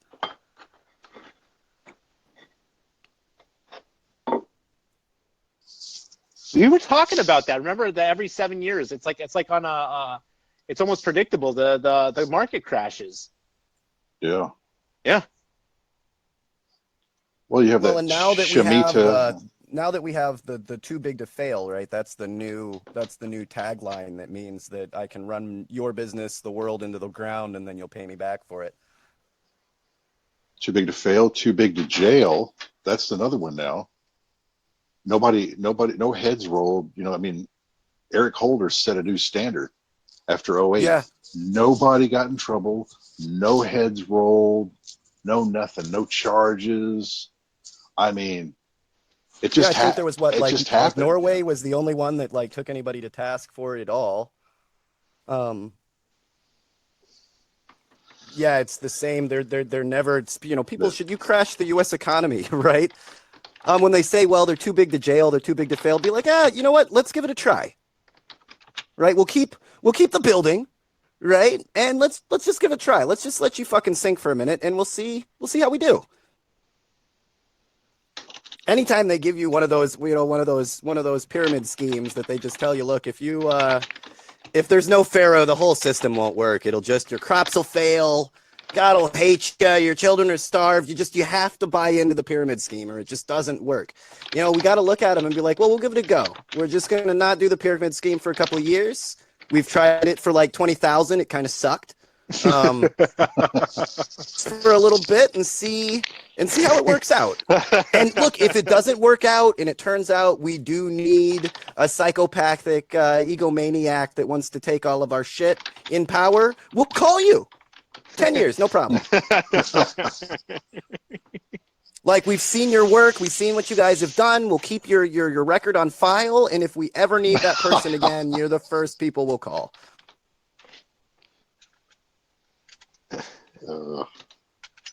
Well, if you had a Congress, if you had people that had any guts, any balls at all, they'd be able to see through this, and they wouldn't go for it. It's really not that hard to see it for what it is and get in the way. You just have to have some guts. Yeah, we need to really start recruiting some people, and we may need to roll up our sleeves and start actually beating some ass. But yeah, so I'll start getting it together. We'll get me, Tulsi Gabbard, Jesse the Bod Ventura, right? And we'll just go from one office to the next and just clear those fuckers out. It's going to take some time, yeah. But on the same note, they're 70, 80 years old. You know what I mean? Some of them we can just wheel out. They still have to be taken to the anonymous woodshed, though, and taught a lesson. Hey, my job's to get them out. What you do with them after that's your problem. Well, I think Jesse Ventura was the only guy who tried, that I know, with documentation, where he tried to infiltrate the Bilderberg group and was confronted with. Oh, there's been a couple. There's also some I think it's in Missouri, where they've built that weird house building in the middle of nowhere. There's been quite a few places where, and he's went and said, "Look, I'm an ex-U.S. senator. That you cannot tell me not to go in here." But he's pushed the line on quite a few places. I love the guy. Well, yeah, he tried to get into. But no, I'll put it this way: I don't want to have to fight Jesse the Bod Ventura, so I'd like to have him on our side. I think he'd be a huge fucking problem, to be honest with you. Well, he's an ex-Navy SEAL, Yeah. Yeah. No, he's not. And the real deal. And there's been times where he's been in interviews or interviewed people or taken people to task, and they're like, "Oh, we don't do this." He's like, "Look, I was an ex-Navy SEAL in Vietnam. You sent me to do those dirty jobs. Bullshit." Call him out. On the same note, nah, I'm not. I'd like to recruit him to our side because I don't want to have to deal with that. Do you see him? Nah, I don't want to deal with that, man. No way. Was he in Predator? Yeah. Yeah, dude, he's the guy with the minigun. Way back, yeah. Oh shit! Yeah, man. Yeah. He's a fucking sexual Tyrannosaurus. Have you not seen Predator? Yeah, but I didn't know that was him. Yeah, he was young. Yeah. Yeah, that was That's before he was way 84 before he or was something. senator. Yeah. Well, he tried to No, get in. no, where he you was up had me. near You had me at Montauk. I ain't got. Yeah, you had me at I ain't got time to bleed. Like that was it. Oh Yeah, fuck that. was I ain't it. got That was time his to line. bleed. That was his line. Yeah, I remember that. Yeah. Ain't got time to bleed. Well, He went wasn't up there lying. He wasn't lying. He went up there to Montauk. He was trying to get into that secret weapons lab up there in Montauk, where they got all the bio weapons research. And I mean, Oh yeah, the one that they gave us Lyme disease from. Thanks, guys. Yeah. That's allegedly that's a conspiracy theory. Oh yeah, it just happened No, that you were doing research. just- It just happened that you were doing research on deer ticks there, so that you can mark them different than the other ones. And they just happened to escape in that area, and they just happened to spread out from like a mile from Washington Shore. No, totally. Yeah, it's amazing. I mean, well, it shows you there's no accountability. See, if you can't, as a senator or a governor, get into on an Air Force base or any kind of black site, so-called black site, I mean, so who is watching over this program? You know, because it's it's not the not guys good that are people. supposed to be doing it. Yeah, because they can't get in. They can't even. Well, and get it's a, like you know, we've got. They make nerve gases, and you know what I mean. They make bio, all things that we're not supposed to be making, by the way. That they don't really hide that they're making, but I mean, we've got tons and tons and tons of sarin gas, of mustard gas, of all of these different bioweapons and chemical weapons and all of that. Like at a certain point, look, if you can kill the world one time over, you're done. That's all. That's all the people there is. There's no need to kill the world 10 times over, right? One is fucking plenty, right? And really one too much. I live here. One is too many. But they don't stop building up these weapons facilities and spending money in these weapons facilities that we don't really need. Yep. Like in a world where, I mean, the government hasn't decided it, but the rest of the world has stepped away from, we're just not going to use nuclear weapons. It's just not an option. We're just not going to use them, right? They're still building up more and more nuclear weapons and more tactical nukes. No, I don't want a tactical nuke. I don't want a non-tactical nuke. I don't want a upper atmosphere nuke. I don't want a space nuke. I don't want a nuke sent from fucking satellites. I just, no more fucking nuclear weapons. Get it through your head. We don't want to use nuclear weapons. They're going to spend billions on it. And black budget, so they're not things that you see in our normal budget. Some of these numbers, they don't have budgets in the way that we consider budgets. It doesn't matter how much it costs. Remember that story where they lost one? Oh, there's one up in a lake somewhere on the East Coast that they dropped into a lake that they can't find. No. This was remember it was like a heist. Well, it was. So he stole one? Was it that one in Charleston with Lindsey Graham and all that? Yeah, that's what we're talking about. Yeah, it came out of a base in Texas that wasn't supposed to have any nuclear weapons. That was signed off they on. accidentally put it on a plane or something. No, I think it went by truck, but still, it was like it got it wasn't supposed to be there, number one, and then it gets transported on the secret out to South Carolina for some reason, and then Lindsey Graham has this statement about the Charleston Harbor or some shit's going to blow up from a nuke, and you're like, what the fuck? You know, where did that come from? You know, just. Well, I would think, okay, if we lived in a country that like seemed to have its shit together, you know, where our infrastructure was right, people had jobs and healthcare and all that. Shipping around a nuke on a Toyota truck. Yeah, but these like the people they have shown they are so horrible at managing absolutely anything. Like there isn't anything that they haven't touched that isn't all fucked up, right? How did you ever get in charge of nuclear weapons? Like, I wouldn't trust you to make me a ham sandwich, let alone decide on whether we should let alone whether we should decide whether we should go to war with somebody. You are more than underqualified. So you see some guy in the back, seeing if it works. He's getting a hammer. It's like, does this warhead still work? I'll give it a little tap. I'm going to stand back here. That's the old Gremlin off the old Bugs Bunny cartoons, man. He used to hammer the tip of the bomb, see if they were any good. Oh, that's the only way to do it. While they were mounted on the plane, of course, just in case one went off. No, I just can't. Like every industry that they touch, and kind of what we seem like the direction that they're going, I can't imagine trusting these people with any of our weapons. Right, like Trump tried to show a show of force to North Korea by sending the U.S. fleet to Australia. Well, that'll show them. Yeah, that like right away. You are trying to bring us to World War III, and then fired your top intelligence officer in the middle of it. That's the stupidest thing I've ever heard. Let's hope that there wasn't any terrorist investigations he was making. Let's hope that we're like not at war with another country, and we might need our CIA director to have his head on straight, and not an open position to you replace with a yes man. Like, that's the person that's making the decisions for us to go back and forth to war. You realize, like, this morning he didn't get, like, a intelligence briefing from the CIA. He made all the decisions on world policy today without a word from the CIA. That's probably not good. I don't know. The CIA, man, I mean, that's... Oh, no, they're absolutely horrible people, but, like, that's also the only people there. Right, like I imagine that the CIA and FBI do know. I'm sorry, the FBI. Like the FBI probably does at least know what's going on.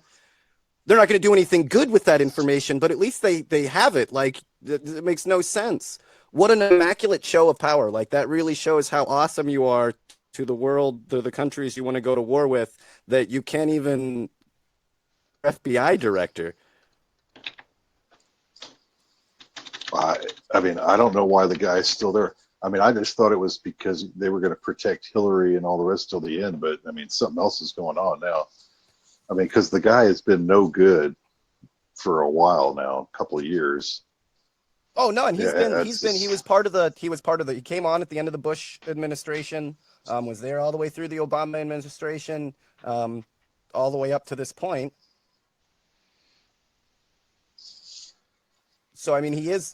Who knows what he was looking into that just didn't jive with the Trumps. I don't know what that would be. It may be looking into the Russian thing, and he's just hoping that it goes away.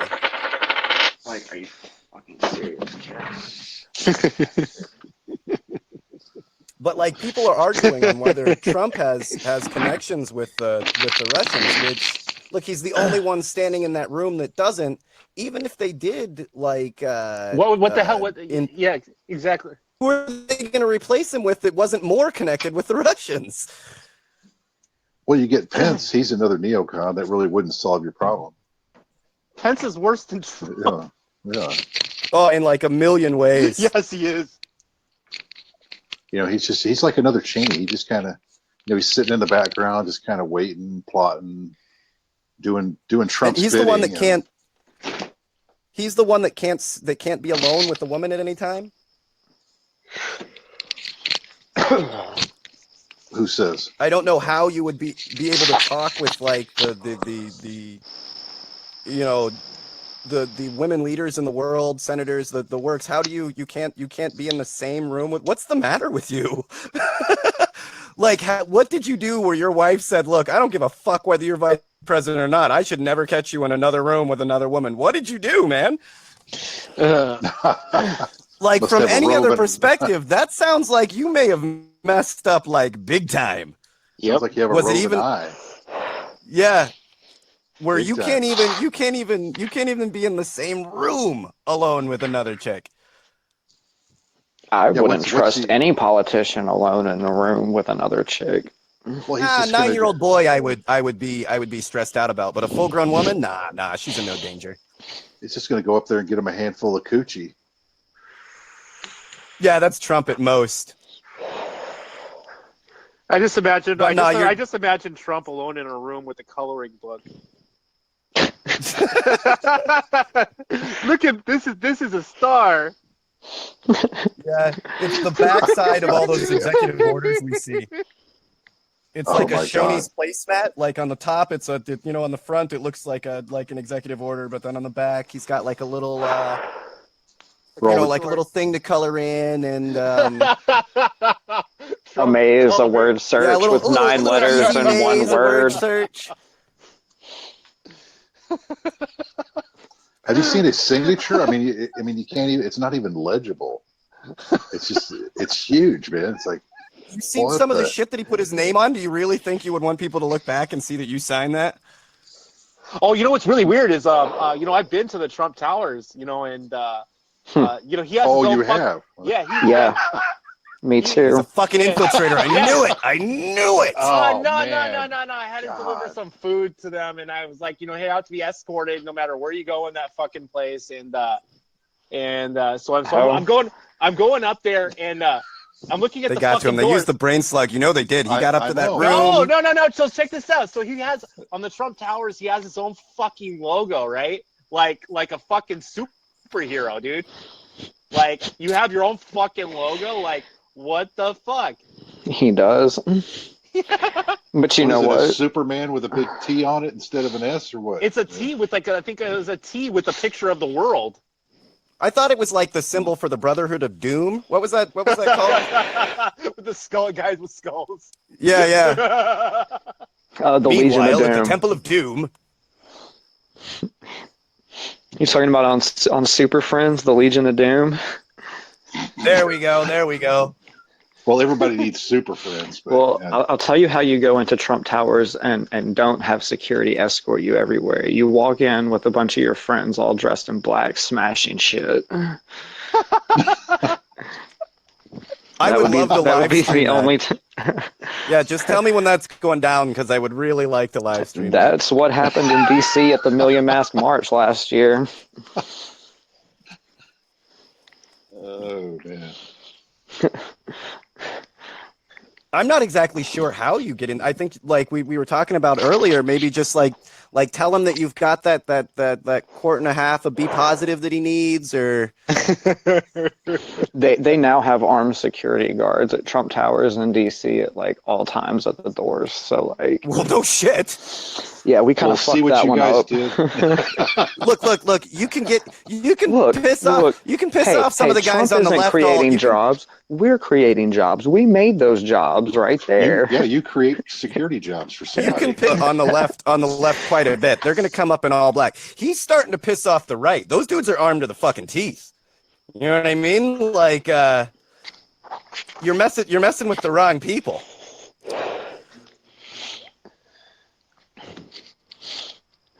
Well, eventually, everyone's going to wake the fuck up and realize they're getting screwed. And it'll happen quick. In the same way the French Revolution happens quick. Like all revolutions happen quick like that. It's always a complete shock. They always think that they had one more day, one more year. Another term. They always think that it's going to happen sometime in the future. It'll be somebody else's presidency. I won't have to worry about it. I'll be out of office by the time that happens. Yeah, Not you, Mr. The Trump. oppressors are always completely surprised when the people rise up. Well, they're so detached, man. History teaches you that they get the elite gets so detached at some point, they don't even see it when it's like right at the gate. With pitchforks and fires and all of it. They just don't. Then they're like, "Oh shit, we got to run." Yeah. And it's too late, but that's. Oh no! Sometimes they're just like, "Oh, I wonder what they want." We'll have 1 million people in front of Wall Street burning a mountain of fucking cash, and they're going to be up there in their office scratching their heads like, "You guys think there's a problem?" We did look at his first 100 days in office, right? There was so many people in D.C. who ran off to Pennsylvania. Yeah, since the election, I've been to D.C. 3 times. Myself, so like we keep, and the numbers keep on getting bigger and bigger and bigger. But sometimes, like I do believe that they are like somewhat detached. But what I was saying about them being completely surprised. Look at how he reacted to Standing Rock. everybody on the planet knew about Standing Rock. And he's like, oh, I didn't know there was protests there. Nobody called me. What are you fucking talking about, man? Like, all you do is sit around TV and watch TV all day. You're sitting right next to fucking to the. That's top funny because I official in personally called the ExxonMobil. White House comment line to talk about Standing Rock. Not only that, I Now called the stop White after that House stupidity. Situation Room to talk about Standing Rock. Well, like, both you couldn't under get into Obama the and main- Trump. That was the deal. Like, you couldn't get into the normal White House phone that you would call. That had been disconnected forever. No, they don't So, let you call that this- shit anyway. We called the towers. We called everywhere that had the name Trump on it. We called. But the point is, like, he would be surprised. Like, they'll be surprised when the oppressors look back on how they lost the fossil fuel industry. They'll look back at Standing Rock, and they'll say, "Yeah, right there. There's where Right we there. fucked up." Yeah, everything was going fine. We could have pumped oil everywhere else, but we had to put it through there, and that was the straw that ripped the camel's back. The reason that things went the way that they did was right there. That's right. it. We're sicker than in red. It really is. They deserve that. That's where we you know? fucked up. That's true. They could have done it where they had the first time, and it probably nothing would have happened. No, Or they very, would have gotten very away little, with it. you know. Yeah, They- but now it's going. It's slowly but surely causing the dismantling of the fossil fuel industry altogether. Well, the two $36 billion biggest dollars in less than 3 months. $36 billion, and every week it's another $1 billion. Hemorrhaging money at this point. Well, their two biggest fuck ups was first off the massive military oppression that they ran against this really waked people up to how brutal they are about getting these pipelines through at all costs. And that shows, second, it showed Go ahead, everyone that the fact that they really just want to route these through indigenous lands. Like the biggest issue that hit the spotlight in the beginning of the Standing Rock thing was the fact that they originally were going to run it through Bismarck, and the rich white people said, we don't want a fucking pipeline here, so they moved it to the native Are you lands. crazy? And the nobody average is an person open arm. finally Like, oh saw yeah, I'd that. love to have that pipeline through my backyard. Thank you. You know, there are a few people that claim that, and when I was at the meeting for the Bayou Bridge, there was a couple people that, I have pipelines on my property. It's caused me no problems. It's great, and I don't see that. I really feel like these people probably don't even live in the state that they were claiming to live in. Oh shit! Did I get disconnected? I mean, Okay, there's no. sometimes where you're just, I'm sorry, and your perspective may be valid to you, but unfortunately, brother, you are wrong. You don't need that pipeline through your backyard more than anybody else does. I'm sorry that you feel that it's cool that you have it there, but no, you're wrong. Well, I mean, they do get some money, but that it's usually nowhere near what would be worth to actually have a pipeline on your property. Factoring in all the risk involved and whatnot. Yeah, and I mean, you might not see the risk at that moment in your, on your property, but the fact that it goes through your property is the reason why your water's polluted upstream that's now affecting your property. But the bottom line is we don't need any more pipelines. We don't really need fossil fuels anymore. So to say we need another That's the bottom pipeline on line. top of that is just an extra. Nah, you're just wrong. See, that's Like, another use the fuck existing up ones. point right there. Is it's opened the eyes to what are we're promoting this oil industry like we're going to be tied up in it for the next 200 fucking years, and No, it's almost over. yeah. Like we're in some instances, not even preempting it. They've arbitrarily held back the technologies that would move us past fossil fuels. We should have already done this already. We could have done this in the 80s when they tried to squash it the first time. So I mean, a lot of these, it's not just that your industry isn't going to exist in the next 50 years. It's that your industry shouldn't have existed in this 50 years. And it's damn sure not going to in the next 50 years. That's in my mind, that's not up for debate. Like we will crush this, hell, probably within the next And I mean, 20 years if they try it out till the bitter end and force it down our throats until the end, maybe 20 years tops. Yeah, I mean, we could do it anytime that we feel like it is the deal. Like, we really do have the power to do it. China's the biggest consumer of solar power right now. They're moving on for it. From it, we don't need the fossil fuels industry anymore. We can say, look, thanks, it got us to where we were. High five, nice work. Now get the fuck out of my office. Like I'm sorry, man, we just don't need it anymore. I'm glad you made a lot of money. I'm not so happy about you destroying the planet, but yeah, you got to go. Sorry. Well, the smart thing to do for them would to be, instead of trying to build more pipelines, would be, oh, hey, our next project is we're setting up a solar field.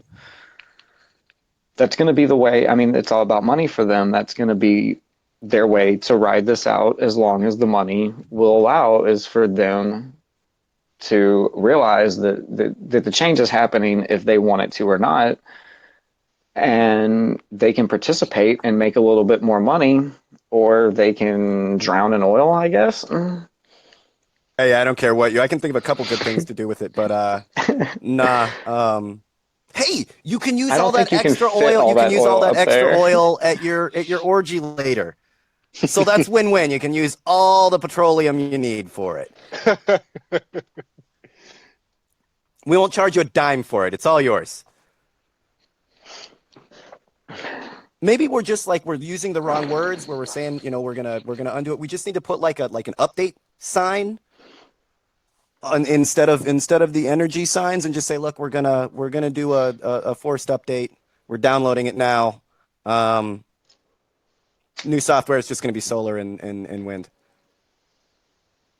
Oh yeah, and by the way, I'm also going to renationalize our power lines. We need those.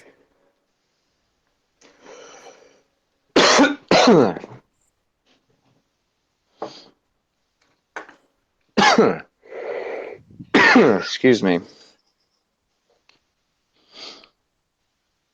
But yeah, with a lot of things, there is, maybe there is. It will take time to change. With the fossil fuels industry, we can really change anytime we want to.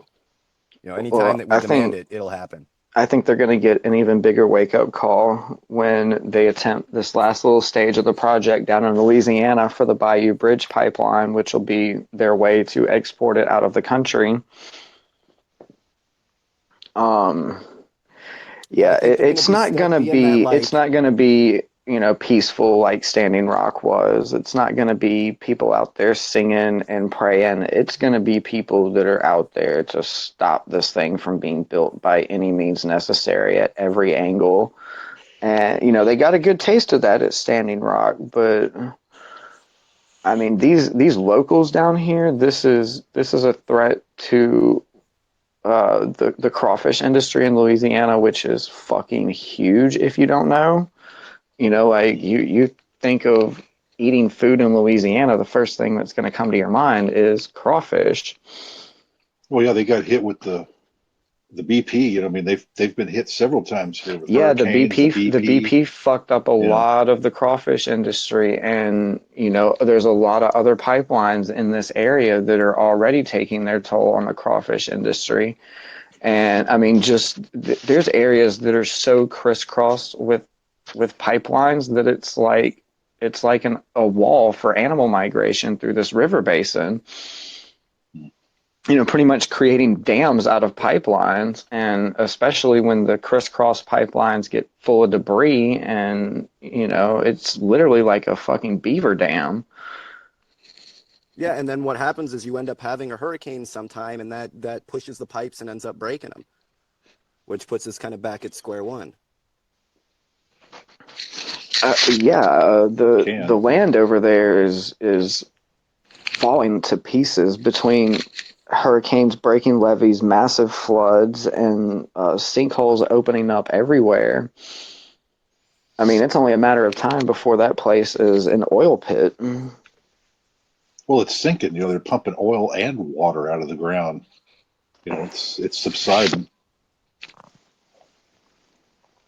It's not going to get any better and for I them. mean, we were clearing so much of these wetlands and draining them off and turning them into golf courses and all of that. And now with the rise of the ocean so much, we're losing like 4 or 5 football fields a day. Of wetlands, that just the ocean's taken all of that land back that you've now destroyed. Even how the hurricanes hit now, those wetlands and bayous used to be a buffer for the hurricanes that came through, and now that we've drained them all, there's no longer a buffer there anymore. But just as a species, we got to learn to leave shit alone. Leave it alone. Quit fucking with it. Not only you're doing it wrong, but you're making it worse. The 5-minute mark, guys.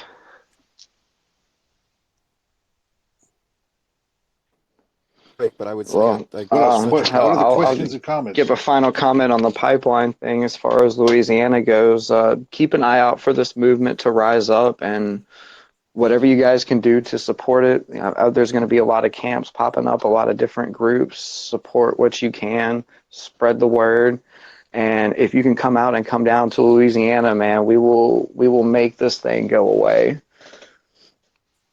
Personally, as soon as shit gets kicked off, I'm gonna be down there quite a lot. Well, over the next couple of days and the next couple of weeks, we've got like non-stop drone stuff going on. Where we'll be flying over industrial areas where they're just pretty much putting waste back into the water supplies. Government. Yeah, I'm gonna need to follow that we're gonna be going over.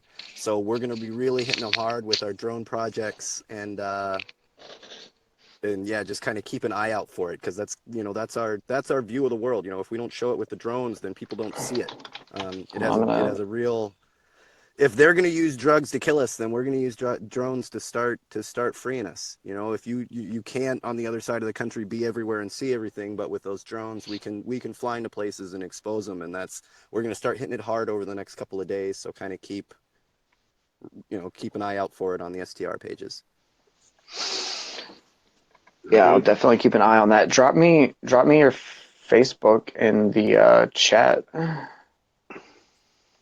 Yeah, I'll send you one for my personal one. And I think we've put the STR like actual page on the page several times, but you guys can always look it up. So they have a camp in Louisiana? I don't. Now, there's no camp up yet, as I know of at this point in time. But we're working on getting groups together to form those camps. The pipeline hasn't even been approved yet. We all know it will be. So we're scouting. Yeah, we're scouting out locations and looking at where they are actually building the pipeline, and trying to figure out a game plan before it even gets going. Well, send me the GPS of where some of the bigger ways, especially that one that's blocking migrations, and I'll see if I can't set up a flyover of that area too. Oh yeah, that'd be great. All right, will do.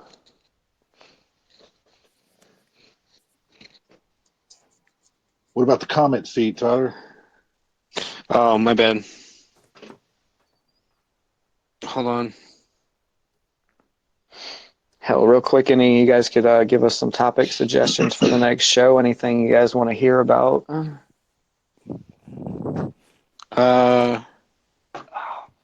that whole Kashmir thing just dropped out. You never got back with that guy, huh? No, he just kind of disappeared. That's too bad. I have spoke with a couple people from Venezuela. Nobody that really speaks English well enough to get on the show. Same here. The people that we got, yeah. It's something I can look into, but I do have some contacts down there. I can see if I can't set something up. Yeah, I've gotten a lot of good things to follow, so we should be able to at least pull some good information about what's actually happening on the streets.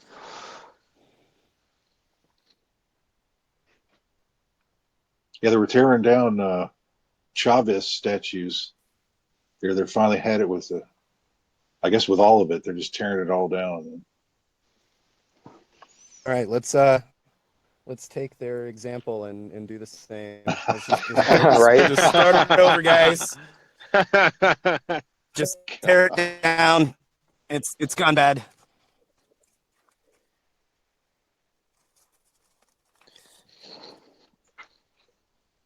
All right, 1 minute. U.S. Bank needs to be shut down, indeed. All the banks need to be shut down, but there are quite a lot involved in this fossil fuel industry, and that's a good place to start. We've got a very heavy divest movement against them. U.S. Bank is one that's involved in DAPL. So, yes, target those banks. Anything involved in this industry, we can definitely start with those on bringing down these banks. Start with the Federal Reserve takedown. That would be ideal. Yeah. Since leadership can't even audit July the Fed. 4th, let's meet up at the Federal Reserve, July 4th. Federal Reserve, Washington, D.C. Federal Reserve Day.